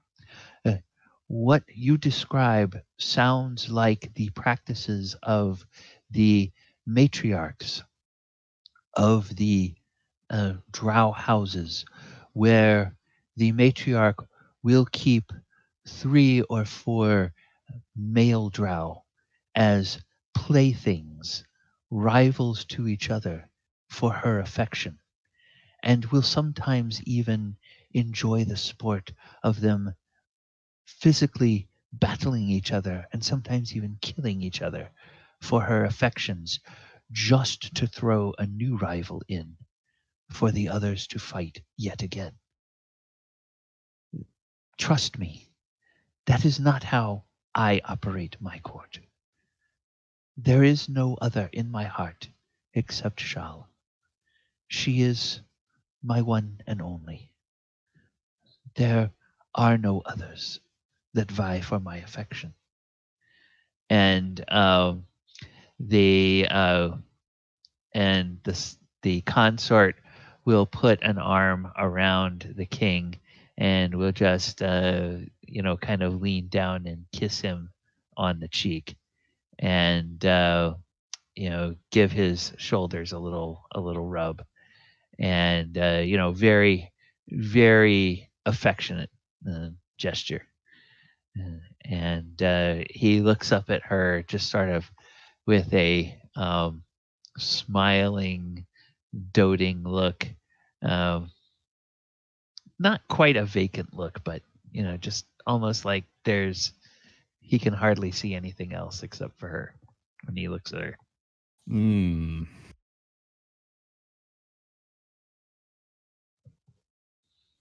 Oh, we better be better on our way then, I'm going to speak to this Stonekeeper boy. Thank you for your time, Your Majesty. We will look into this matter immediately. Just point us in the right direction. Yes, you will find the Stonespeaker. You will find the Stonespeaker in Cairngorm Cavern, which is at the far west of the city. And if you will look on your right, and as you look to your right, there are some. There's like a small lectern there. If you will look to the right, please make sure that you take the tokens that have my my image on the front and your names etched on the back. And each of you should keep this token with you while you are on this side of the wall to the Dark Lake District. If you show that token to any guards, they will know that you are on the king's business. And I think that enough of the guards still would be afraid of what would happen to them if they harmed anyone that was going about at my direction in the city. But since you are foreigners, you may be asked to show that you do have leave to be in this part of the city, especially since you will not have an escort. But just keep those with you. Once you reach Cairngorm Cavern, you will be fine because the Stonespeaker's people will welcome you. So, I've got to say before we head out, as Great King, we are not friends. You don't know us, nor should you trust us yet. But I do, however, trust our joint species' belief in contract. So, if you would be willing to pay a small fee, it would guarantee our loyalty, and you do not need to worry about us trying to garner favor for us because we are simply doing our work. Would that be acceptable for you? Would that make you feel at ease? What I think he means to say, Your Majesty, is that we have not discussed the terms of our arrangement. And the Deep King, he kind of furrows his brow a little bit, but then the consort pats him on the shoulder and whispers into his ear again, and his face brightens, and he says, "Ah, yes, yes, yes, yes, you are very wise, my dear," he says, looking at her, and he says, "Yes, gentlemen, that is a good point. If it is known that you are under contract to the king, then you are mere workers doing the bidding of the throne. Shall we say 100 gold pieces for this errand? And if you bring back any information that is pertinent and helpful, I will see that you are rewarded commensurate with what you find. Consider the 100 a retainer." Falazir just kind of looks over at me like, I mean, any information is good information. We're here down here seeking information, so if we can get paid for doing it, so much the better. Sounds good to me. "As you wish, Your Majesty," and Falazir will give a royal polite bow. And he nods his head, and you guys find in that lectern, you find coins that, or they're tokens, which they look like coins, but they're about the size of a grown human's palm. And on one side, it has the portrait of King Horgar Stone Shadow, and on the back is etched each of your names. So there's one for Mulek, one for Falazur, one for Krenraid, and one for Faldor. Just gonna bite it very quickly. What's it made out of? Oh, it is made out of very fine silver. Yeah, this is nice. High quality craftsmanship right here. I can't even bite through it. And and you can tell, despite himself, there's kind of a little wry grin that the Deep King gives, and it's like, okay, yeah, that one has to be a dwarf.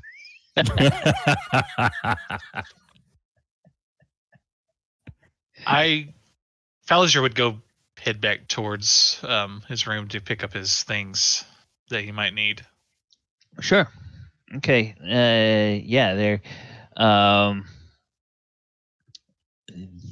You are, as soon as that is over, you are politely dismissed from the king's presence.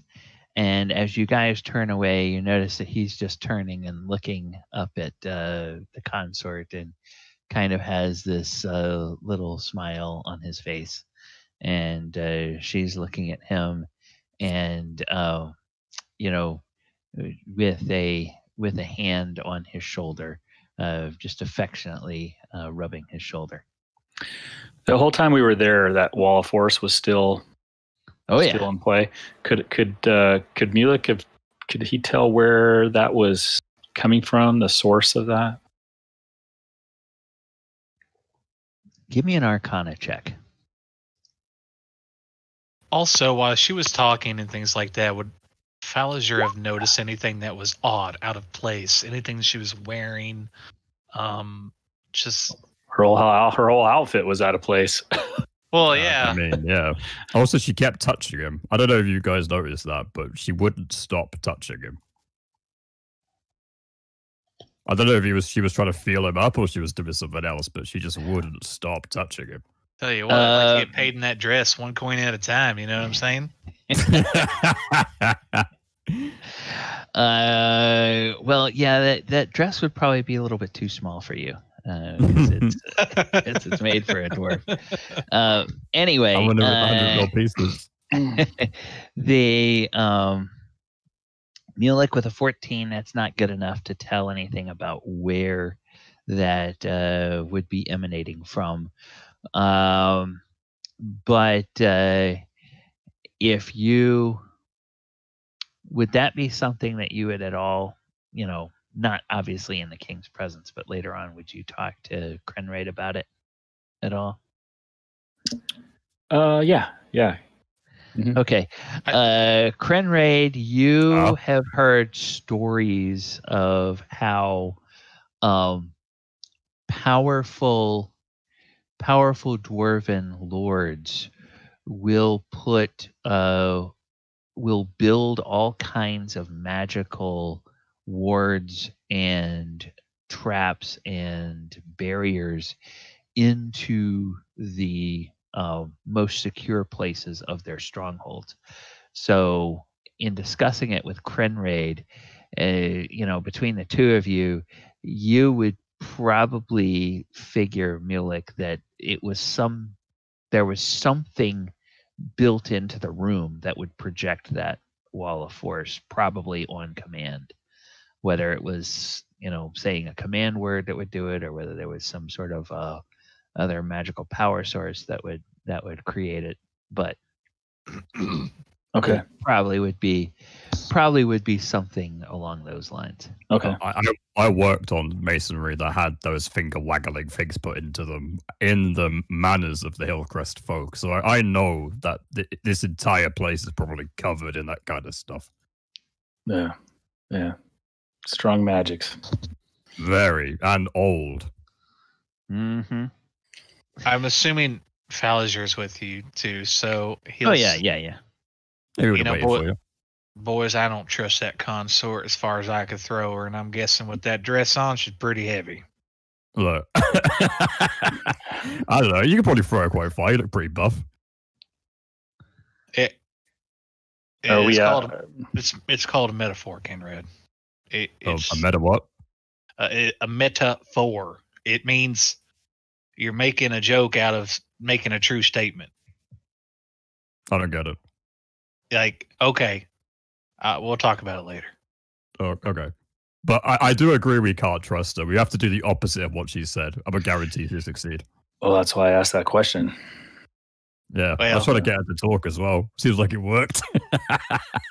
Well, she was not being on the up and up. I think we already know that already. I told you that from the first time I met her. Well, she definitely has interest in the Keepers of the Flame. Well, she seems to trust the Wormsmith without doubt, which is why she doesn't trust the Keepers of the Flame. I mean, she's she's worried about that Wormsmith. Well, and the minister dude, the guy that's served for like 75 years, I don't remember his name. Carmier. I think we need to look at him as our ally. Yeah, I think so too. Yeah, I think that she was real quick to throw him under the carriage. And I don't care about you, but nobody serves somebody loyally for 75 years and just decides to up and be shady. Not unless they got an axe to the throat, no. Well, unless there's magic or something other bullshit involved. But my gut says he's probably pretty loyal, but maybe we should talk to him a little bit. I think he liked your show. I think you mentioned it, so maybe do you want to talk to him? I'd like to talk to him. I'd like to see what kind of... I want to see if he has any wood elves on staff around here, if you know what I mean, without going too far into it. Why are you so obsessed with these wood elves? Oh, that's right. I didn't tell you. No. Last night, I dozed off pretty quick after you guys got out of my room because, it takes a lot out of you to put out such musical talent. And Mulek rolls his eyes. I've heard this story. I woke up to a beautiful, gorgeous, skinly clad, sexy wood elf who was. Hey, how about we start walking towards the west? Why don't we walk and talk? All right. I don't want to talk about this while we're walking. Well, you want to talk about it in the castle? Well, I figured we were back. I went to go get my things back. Yeah, I think you guys all went back to your room. Did we all go back? Sure, to make sure that you have all of your stuff. So I was presuming, like Ken was, that you all are back in your quarters.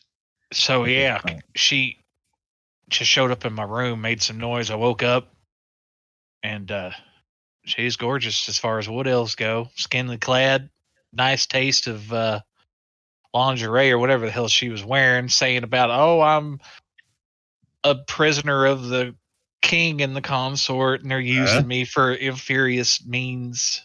You know what I mean? Okay, you're gonna have to explain what that word means. It means malicious. What does malicious mean? Bad things. Bad things. Oh, okay, yeah. Mm-hmm. So I called her bluff. I probably should have played it a little bit different, but I just woke up, and you know how it is, Conrad, when you first wake up, you're kind of cranky and kind of a little bit of a blunt asshole. Oh, I hate it. Yeah, I'm a asshole most of the time. But when I'm just woken up, yeah, it's the worst, brother. I'm glad you understand what I'm talking about. But anyway, so I called her bluff, and I said, "Well, is it worth trading your body for freedom?" And then she got this real sensual come hither look and said, "Well, aren't you curious? A little too curious." And then she did some finger wagging, and she disappeared out of my room. Oh, no, not finger wagging. That's bad. That's not good. Not the good finger wagging, just the magic kind. Yeah. Oh, okay, right. I was worried for a second. But okay, that does sound like a bad thing. Do you reckon it was the creepy consort? I don't know. I told. Did it look like an illusion, Gally, at all? It was kind of dark, wasn't it? To the best of your ability to discern, There was a wood elf standing in your room last night. As incongruous as that seems to sound in the hall of a king in the Underdark, that's who was there. Is a wood elf. Grant, I told Fallinger, I think whether it was the consort or not, I think it was a test. A test? A What, test to see of, if you would grab her? a test of our loyalties. Well, we don't know. It was an illusion. It looked real to me. Oh, maybe it was both. Yeah. Regardless, I mean, we saw Fallinger playing that footsie thing with the consort last night, and I mean, and then this happens. Nobody else saw it but you. You talked about it, didn't you? Talk about it. Yeah. Well, to you and to Kenrad, yeah, sure. Yeah. I ain't got nothing to hide. So I think it's just too coincidental that occurred, and I think it was a test to see where our loyalties reside, whether we're going to be with the king or against the king, what our purpose is for being down here. I don't know. Oh my god, so many people could have done that test. It could have been the Chamberlain boy, it could have been the firekeepers, it could have been the oh, my brain hurts thinking about it. I mean, I'm thinking with the magical wards on the outside of the castle, I'm thinking it had to have been somebody inside the castle. Well, definitely. I mean, if we're using deductive reasoning, which I think you are, James, which is smart, you might be right, but you might still be wrong. Yeah, I'm just, it's just a theory. Yeah, well, maybe we just have to keep our eyes extra peeled. Yeah, we should do whatever the opposite of that consort lady said. That's my feeling. I don't know. My gut says it. I think we still need to be quiet, though. We need to. Oh, yeah. We just need to be careful. Yeah. Yeah, now, Kenrad, don't say anything about that. Well, I told you now, okay? It's just between us. Tell me what, I don't remember. Good man. Yeah. Okay, so as you've been having this conversation, you have found yourselves outside of the palace and walking towards the west of the city. And you eventually come to the mouth of Cairngorn Cavern over here, which is in this particular area right here. And you realize that this is a very different quarter of the city because there are two guards that are standing at the entrance of this area. And these guards are not duergar. These guards are, in fact, gray-skinned, 22-foot tall stone giants. Oh. And hey, big guy. And they look down and they say, "Ooh, it's not often that we see people from the Dreamlands here. Do you have the leave of the Deepking to be in this part of the city?" Mulek's holding out his token. Fallinger produces his. Yeah, Conrad frantically searches for his, but he can't find it and then barely finds it. Oh, I see. You are on the business of the Deepking. My apologies. How can I help you?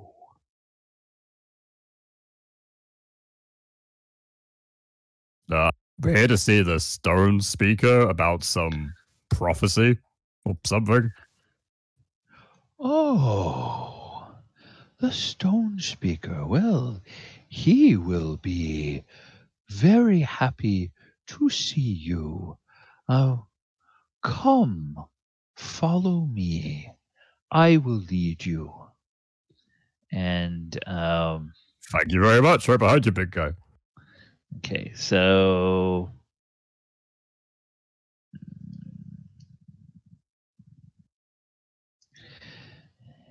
it's just Hey, this guy is going to confuse me. I'm just going to say it out loud here, guys. So if you want to talk to these people, I would appreciate that. I would not going to understand what they're saying. He says, I am a lost soul. I am a guard at the entrance of Cairngorm Cavern, and we keep the folk from the small folk from the city from wandering in where they may get accidentally stepped on by a workman who is going about their day.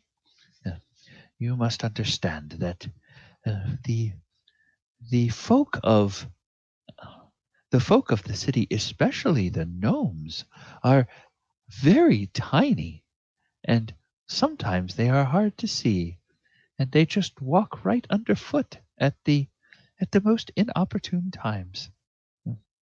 So we have learned to help to watch out for them. Makes sense to me. Yep, I once saw a giant kick a gnome 100 yards.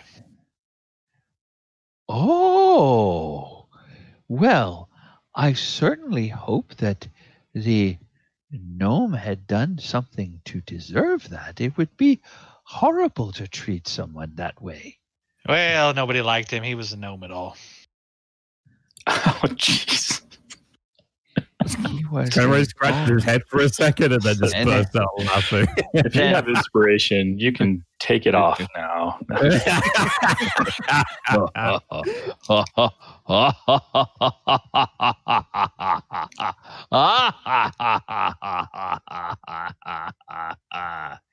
That is a good one. A gnome it all.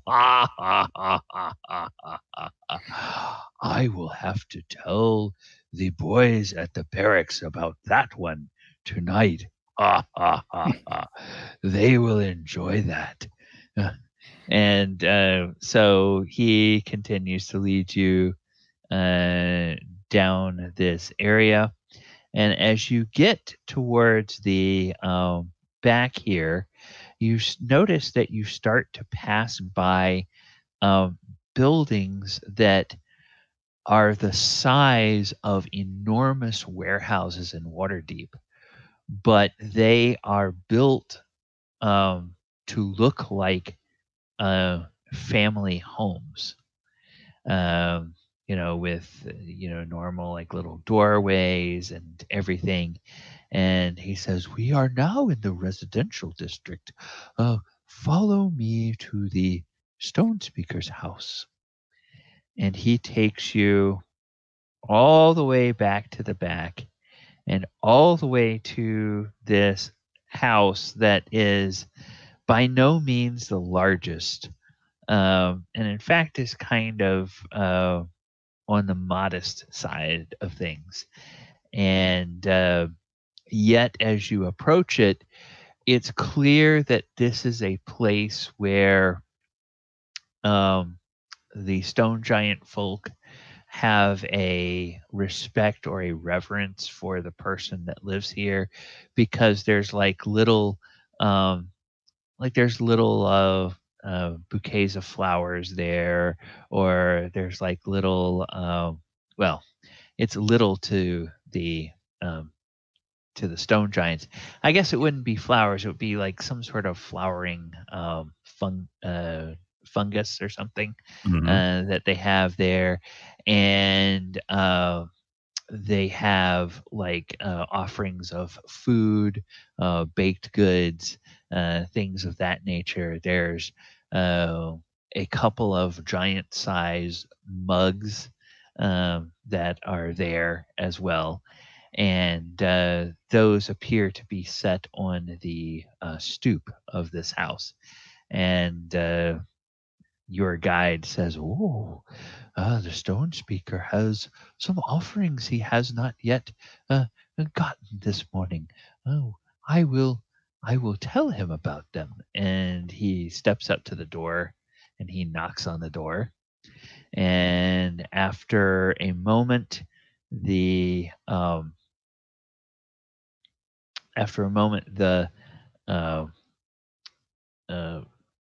the door opens, And there is another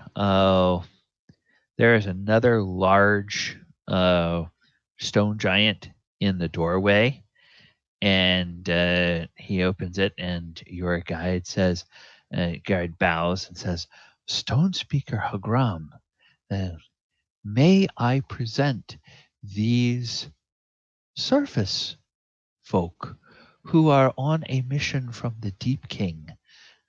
They have been sent to speak to you this morning.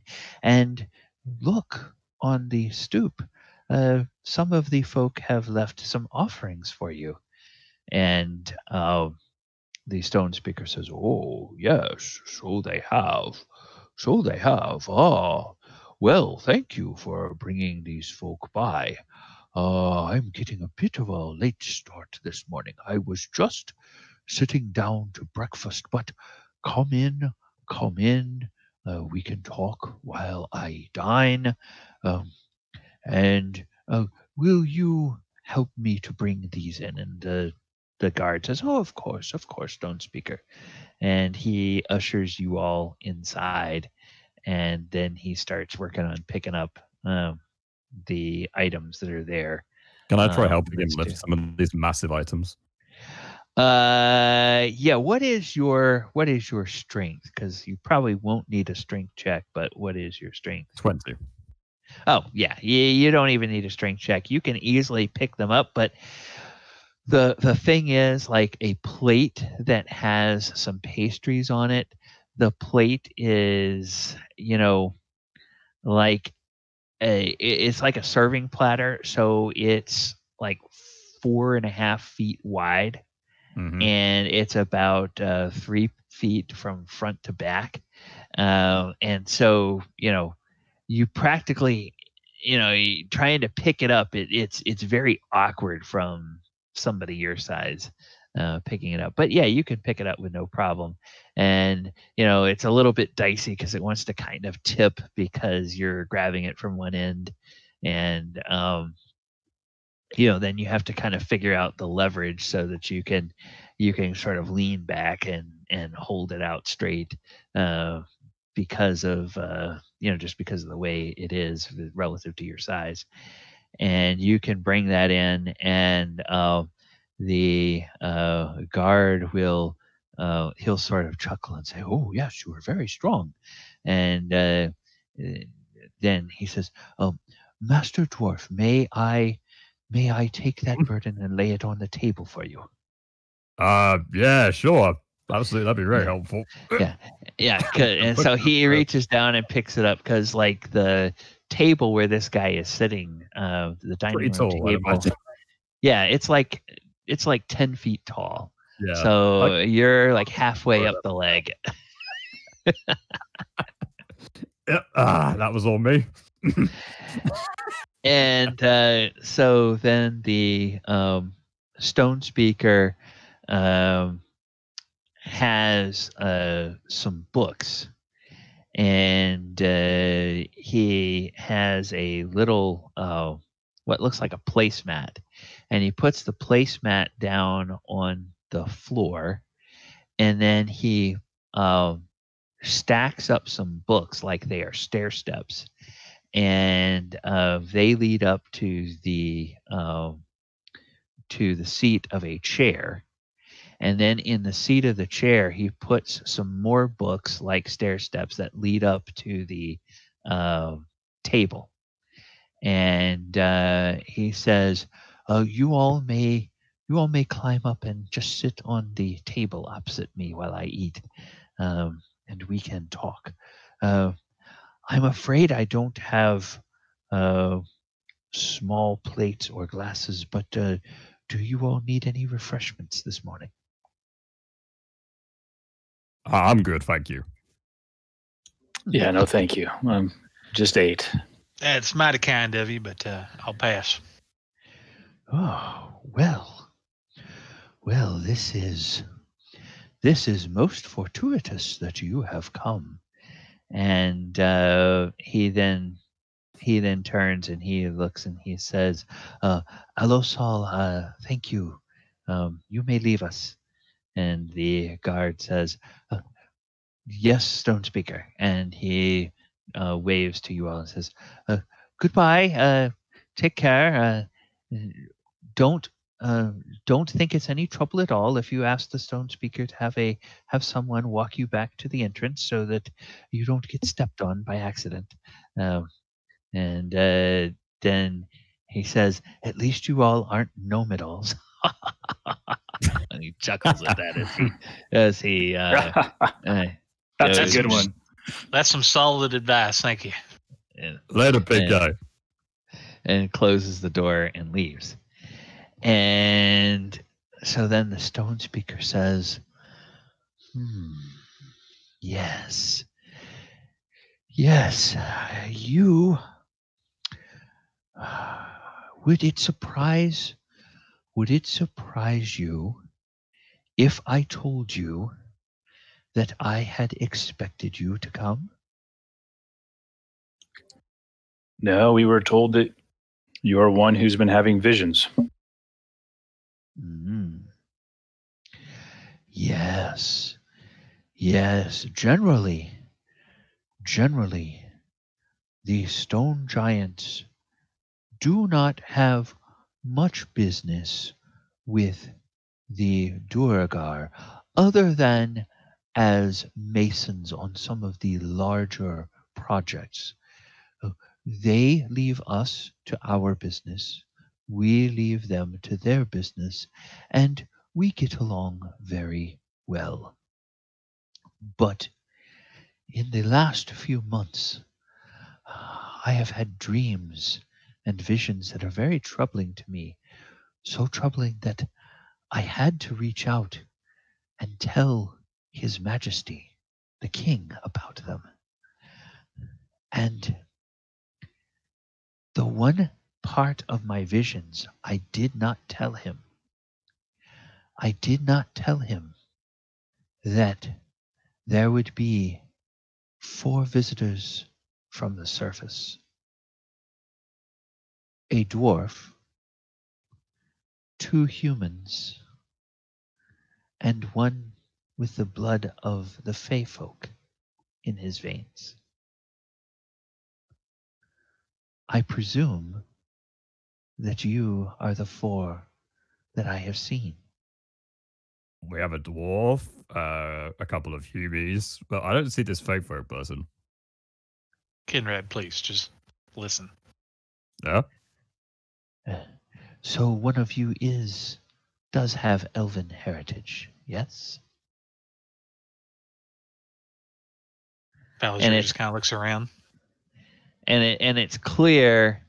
I mean, he's a stone giant, and he might have heard of elves, and he obviously knows drow, but he may not have ever met a half elf before. So he's like looking at me. Well, he's looking at you and Faldor and Mulek, as if trying to determine if one of you is, for one of you to confirm if you have elvish blood.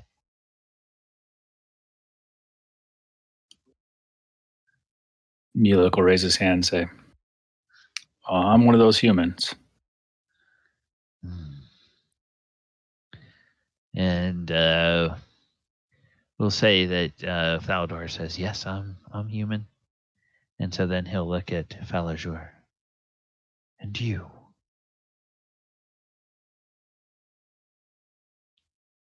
You mean I've got Fey blood in me? You have elven ancestry? And that's clearly a question. Yeah, I'm just messing with you. Yeah. Good. I tell you, my father couldn't resist. What can I say?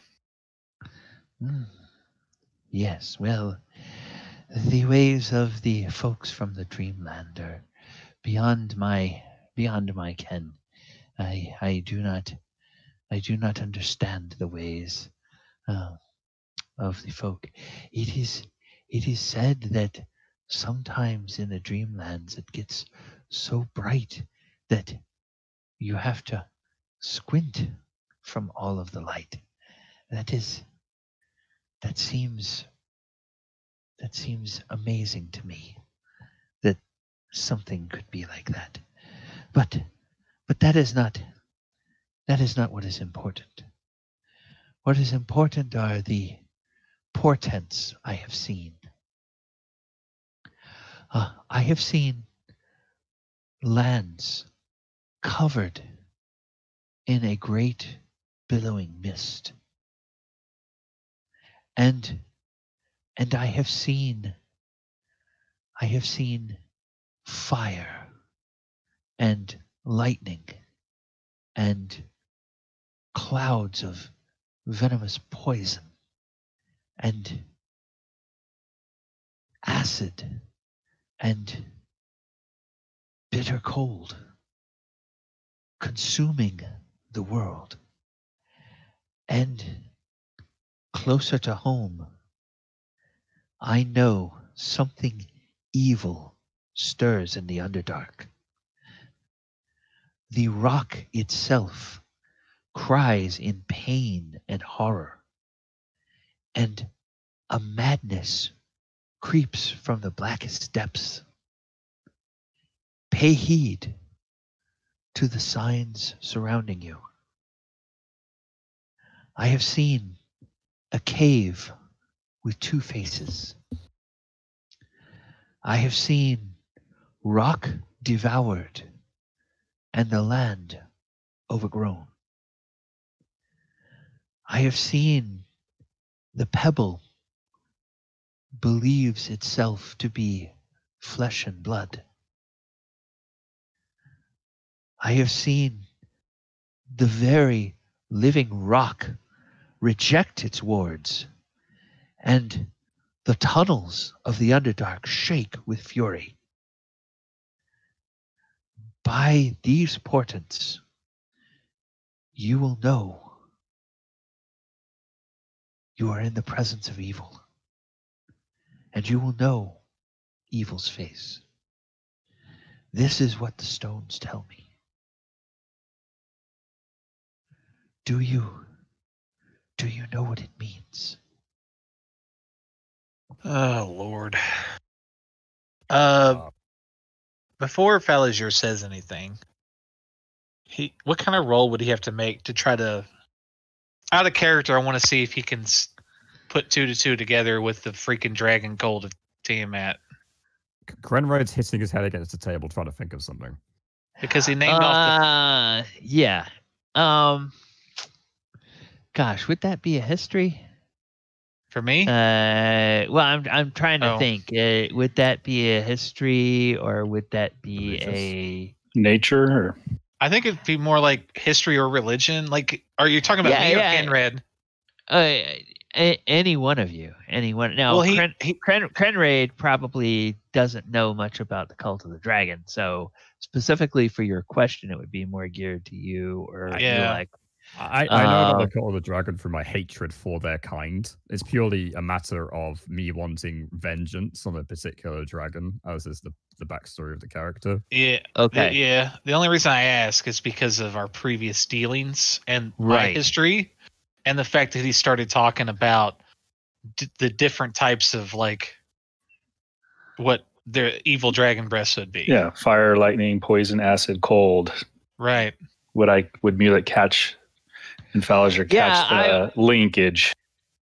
I would say that if you as players would catch that, since you have played through it, then yes, your characters would make the same. This is one case where I think that player knowledge and character knowledge would be in sync because you've actually played through parts of that campaign. And you all have heard similar prophecies and similar visions from other people that, are disturbed about things going on in the world. Falazir just looks at Mulek. You thinking what I'm thinking? Well, about the dragons? Yeah. Or should I say her? Frulam? What? Tiamat? Yes, bingo. Yeah. Yeah. And Hagram sits back, and there's kind of a the table sort of rocks as he sits back abruptly. He says, "Tiamat, what is this about Tiamat? That could explain part of my vision. Please tell me what you know." Well, on the surface, the dream world that you so referred to it, her cult, her church, they've been really active the last year and a half. And they hadn't been heard from for several hundred years. Oh. And let's just say they've been busy. And we kind of got mixed up in the middle of it. Oh. Yes. Yes, that could explain some of what I see. We got sidetracked, but apparently this has just led us right back into the middle of it. If my intuition is right.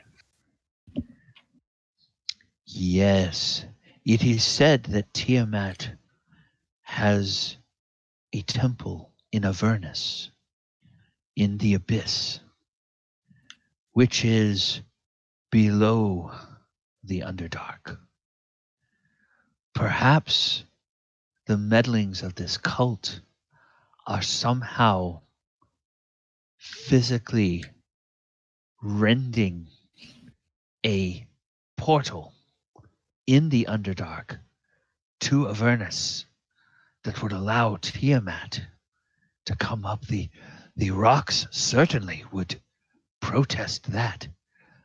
The very earth itself would cry out in pain and terror if that monstrous thing were to ever set foot. Oh, may all the gods preserve us. Oh. Well, and you mentioned closer to home. I assume you're talking about close to this area. Something evil lurking, or a madness. I mean, we just saw some madness the other day.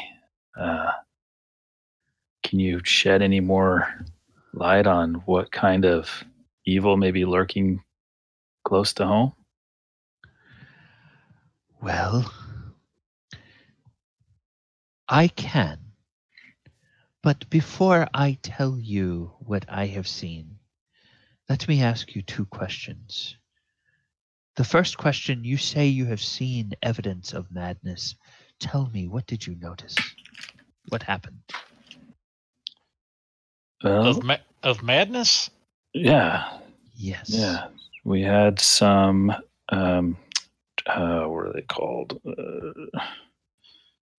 Those things Darrow. that came, the Darrow. Darrow, Yeah, we had some Darrow come into the tavern and start attacking people.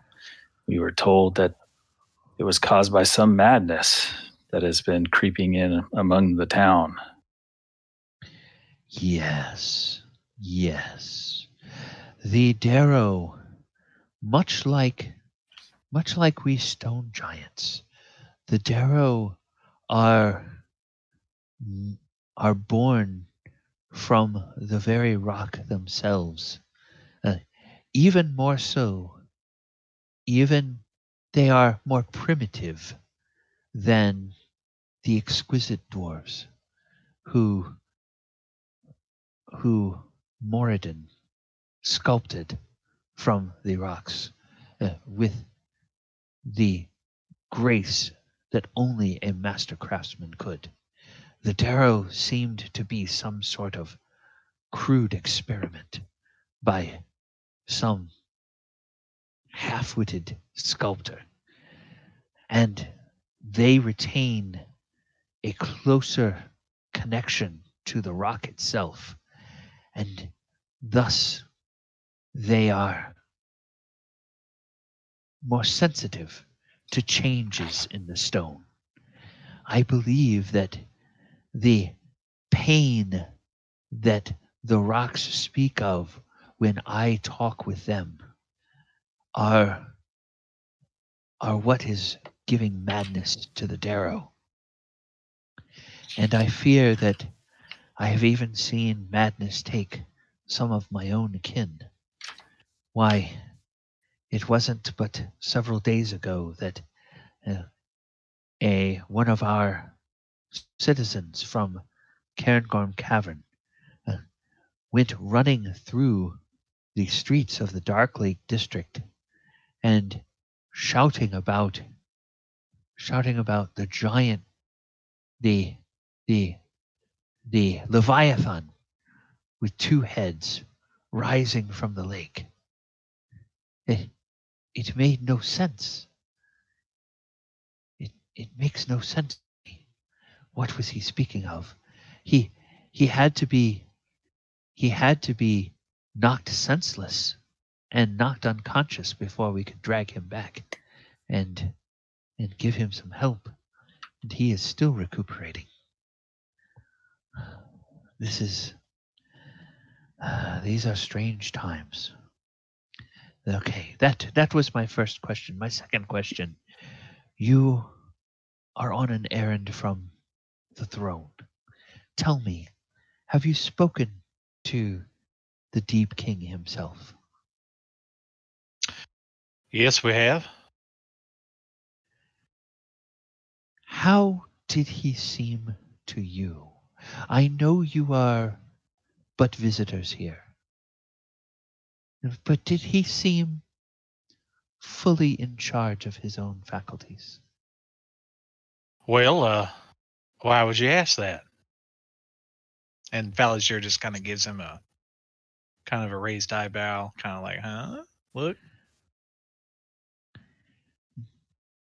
There has been a change in the king these last 2 months. It is said he has a new consort who has come to the palace, and ever since then, there is a look in the king's eyes, a look of distrust, a look of unease, a look of, sometimes I swear it's a look of vacancy in his eyes. Something is not right. I do not know whether this consort has anything to do with it, but I am suspicious. I want to insight check him to make sure that he's not. I want to see if he's being honest with me, and or if he's not trying to bait out some kind of disloyalty. Sure. Yeah, he looks the same. He looks the same way. You guys can all do an insight check if you wish. I'm still trying to think about the figures sort of speech that you said. About time we roll low. I believe him. Yeah, you guys have no reason to distrust him. I blurt out, yeah, he seems controlled. Yeah, I'd have to agree. She does touch him a lot, and anytime he seems to change his demeanor or how he looks or how he speaks after she's touched him. I don't know what it's all about, but I don't trust her as far as I could throw her. I have asked questions. Discreetly, of course, through friends within the city. Friends that know the comings and goings of all folk, whether they be duergar or stone giants or dark elves or visitors of any kind to the city. And do you know what I have learned?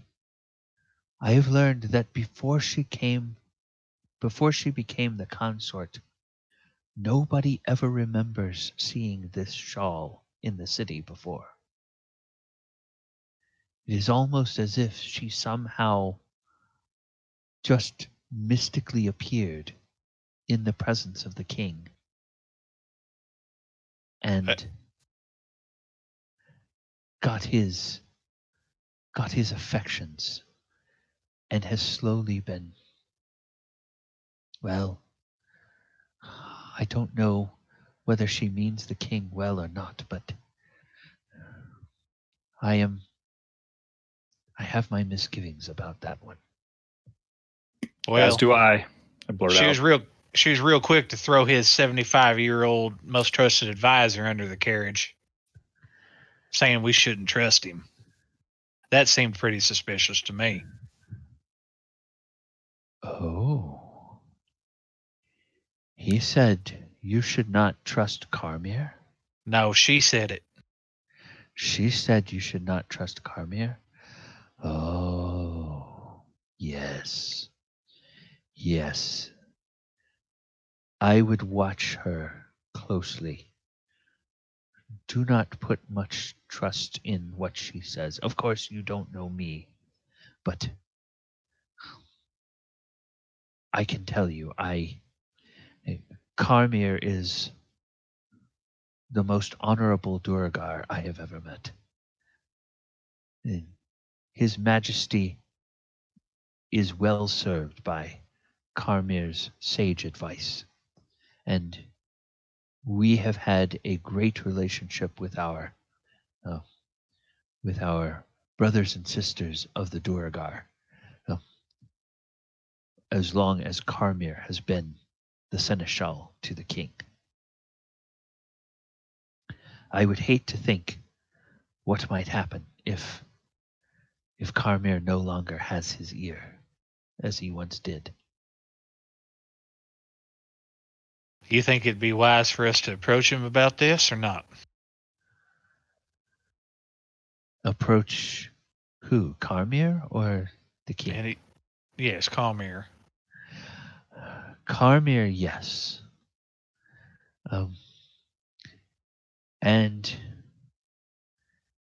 if you need a safe place to meet, you may invite him here.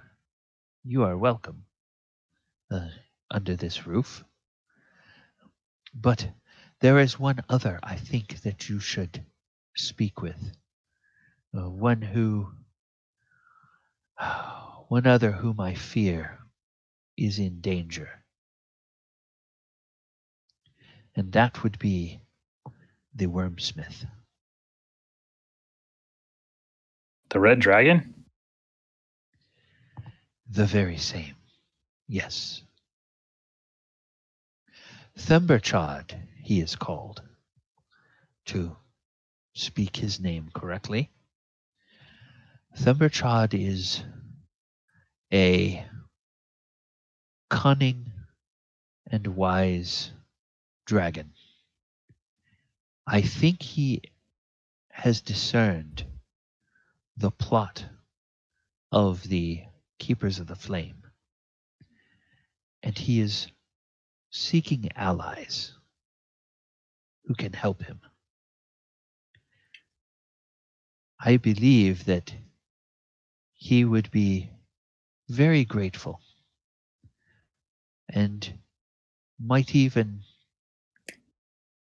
provide trinkets from his hoard for anyone that could assist him in uncovering the plot of the Keepers of the Flame. No, Helm's balls. I don't I've know never- about going around making deals with red dragons. I've never worked with the dragon before. Well, tell me. I mean, let me tell you, you don't want to. I gotta agree here. Dragons aren't to be trusted. Well, red dragons most of all, I'd say. Black dragons, red dragons, I don't know the difference, but all I know is I hate them. Well, they're good dragons, and they all have their ulterior motives. But when it comes to evil dragons, boy, I tell you, the red one's about as big and powerful as they get.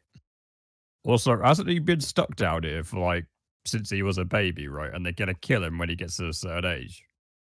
Isn't Yeah, that like the whole thing? How does that work, Stonekeeper? Yeah. Well, the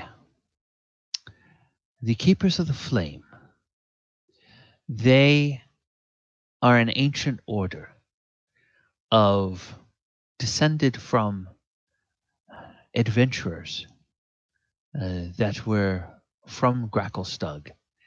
They went out, and one of the treasures they brought back to Gracklestug some 4,000 years ago was the egg of a red dragon. They carved out a large cavern for it, and they hatched it.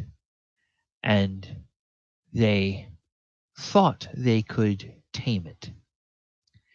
And as it grew, they began to coax it to use its fire to light forges for the city. And the merchants of the town were so grateful that they began to give trinkets and tribute of gold and silver to the dragon.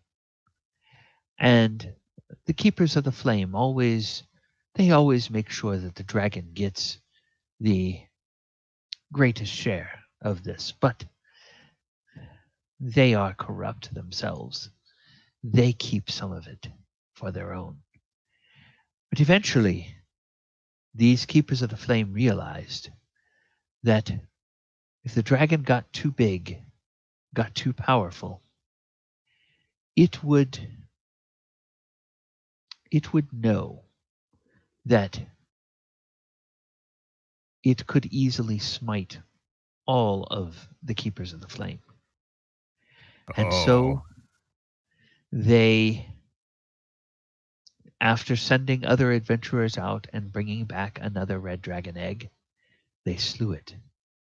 They slew the first wormsmith. It is said that they got it drunk and then magicked it somehow into a stupor. And they killed it while it was practically defenseless. Seems a most unhonorable way of killing a foe. Well, hot damn. I didn't know you could make a dragon drunk. Yeah, well, apparently you can. And the Keepers of the Flame guard that secret closely. So the rumor is now that the egg that they had is missing. And I believe Thumberchod would like to have that egg found and destroyed before it can be hatched. That way, he will have more time to remain as Wormsmith, at least until they can find another red dragon egg. And perhaps by then, Thumberchod can have enough allies that he could exert his control over the Keepers of the Flame. Wouldn't it exert its control over all the inhabitants of Gracklestug? Well, that it might. And if it came to that, well, then we stone giants of Cairngorm Cavern, we might have to take up arms, which is something we have not done in thousands of years. But yeah, I've read about that. There was a great war between giants and dragons, wasn't there? Yes. Ancient. Yes, there was.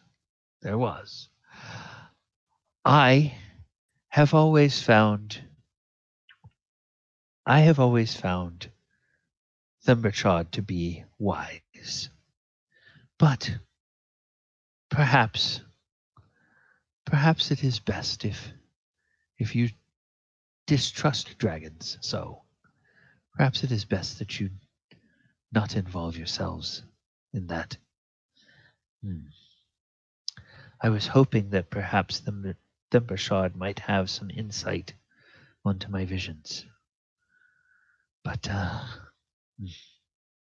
he has been very prickly these last few months that there has been the tension with the Keepers of the Flame.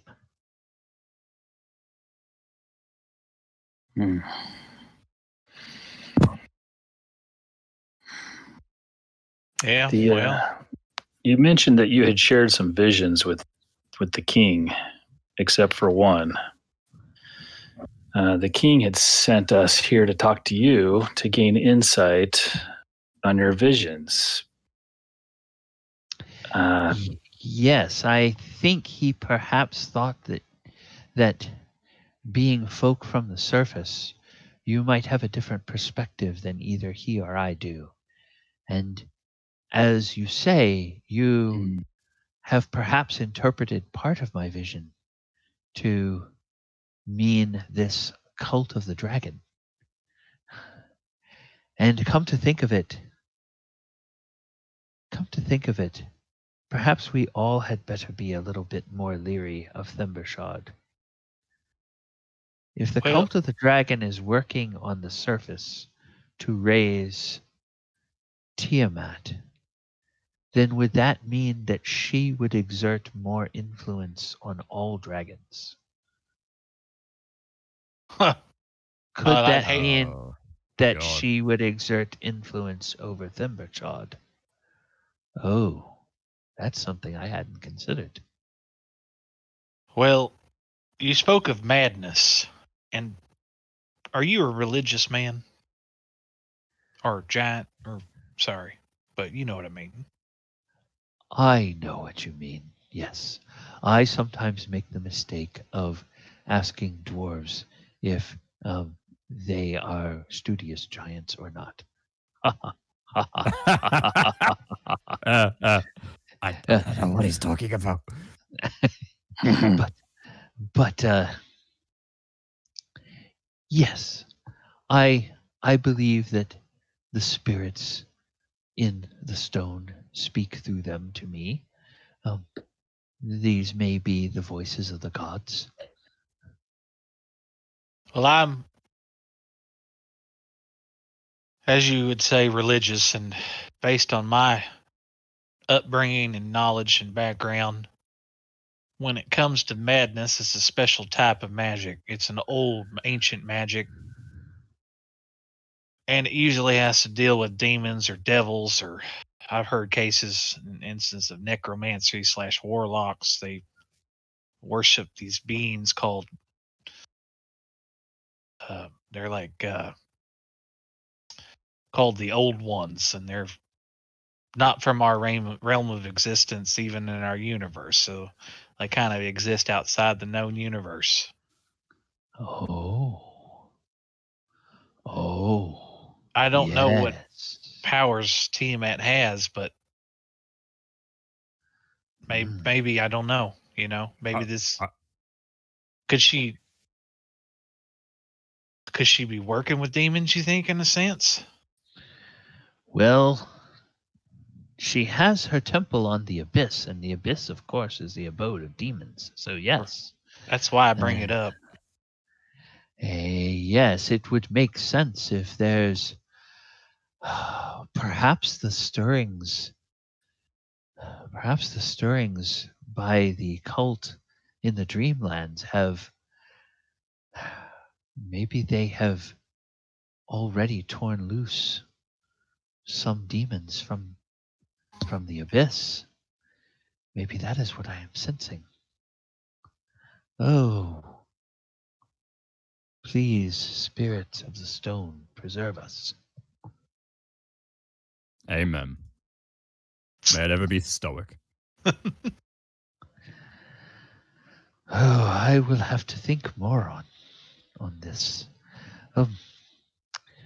You are welcome to rest a bit if you are tired, or if you have other errands, I will not keep you. But as for me, I must now wash my breakfast dishes, give the dog a bath, and then Dog? You have a dog? oh, he is in the kennel. Don't worry. Don't worry.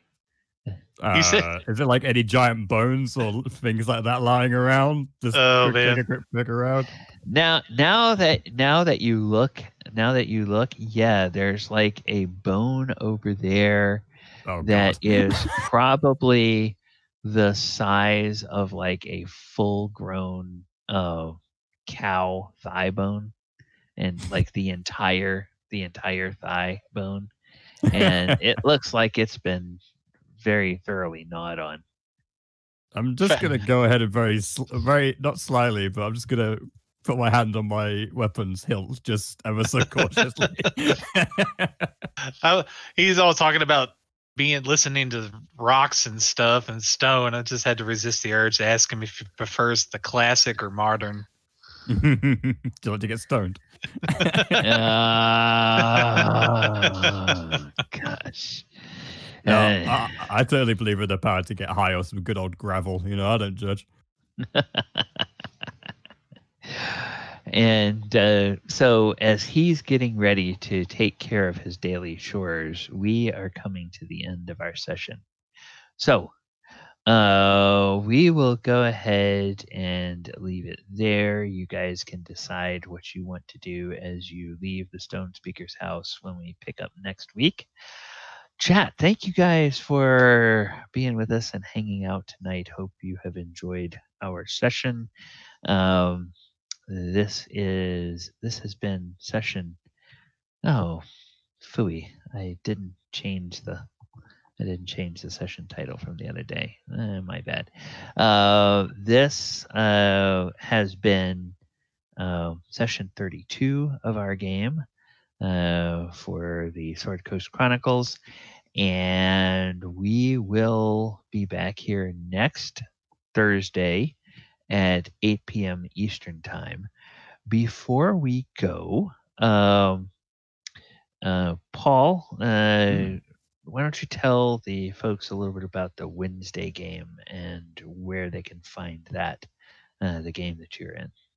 Yeah, happy to. So every Wednesday at 6:30 EST, we have a dungeon crawl where the audience can interact. They can like buy items and do other fun things. It's an absolute blast because every single week I get to make a new character. It's either something really stupid or something really fun. And that's over at the Action Surge on Twitch. Other than that, I wholeheartedly recommend you come back and watch Galley on Sunday because it's a blast to watch. Oh, well, thank you. And yes, here on this channel, our next game will be Saturday night at 7:30 p.m. We are doing the Lost Mine of Original D&D, which is taking a look at the Lost Mine of Phandelver, but playing through it with the original D&D rule set. So that's the rule set that Dave Arneson and Gary Gygax developed back in the 1970s. And it's a familiar story, but it plays very differently because those rules are so different from what the 5th edition rules are. And then on Sundays, we are in a planeswalking campaign called The Walker of Waterdeep. That mixes the lore between Magic the Gathering and D&D 5e. Right now, the party is adventuring in the Magic the Gathering plane of Kamigawa. And there is a great war going on between the spirits or the kami of that realm and the mortals of the realm, the humans and the other races that live in that realm. Right now, the party is having a little downtime at a little rest after a harrowing series of adventures where everything seems to be trying to kill them. every time they turn around. And so we'll be here 2:00 Eastern time, Sunday afternoon for that game. Then on Monday night, 8 p.m. Eastern, I do my one mic Monster Monday, where we look at a monster from D&D and trace back to its roots. Sometimes it's a monster that comes out of earlier editions. Sometimes it's a monster that comes out of Magic the Gathering.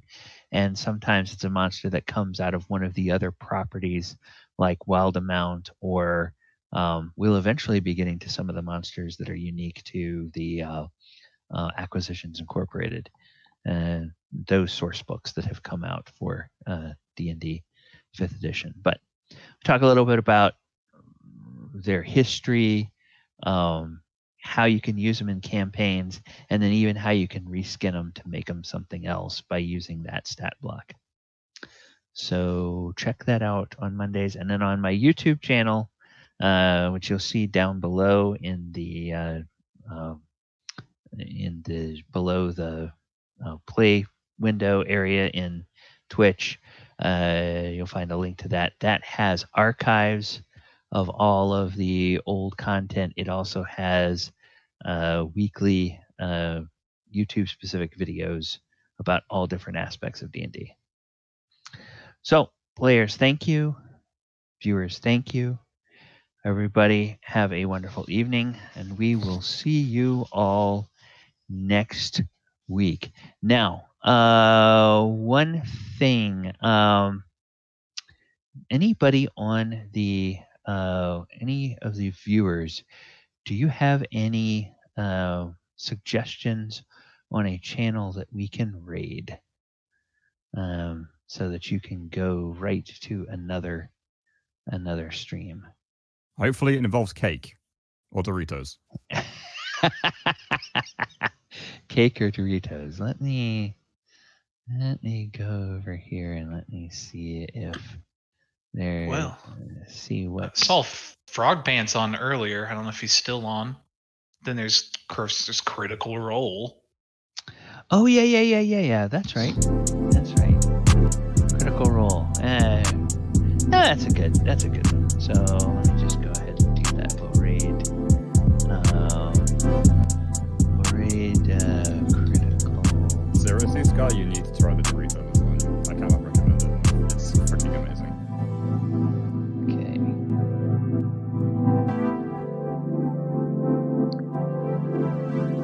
All right.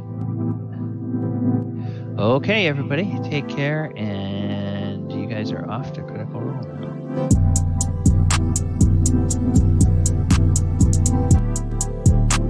And players, I think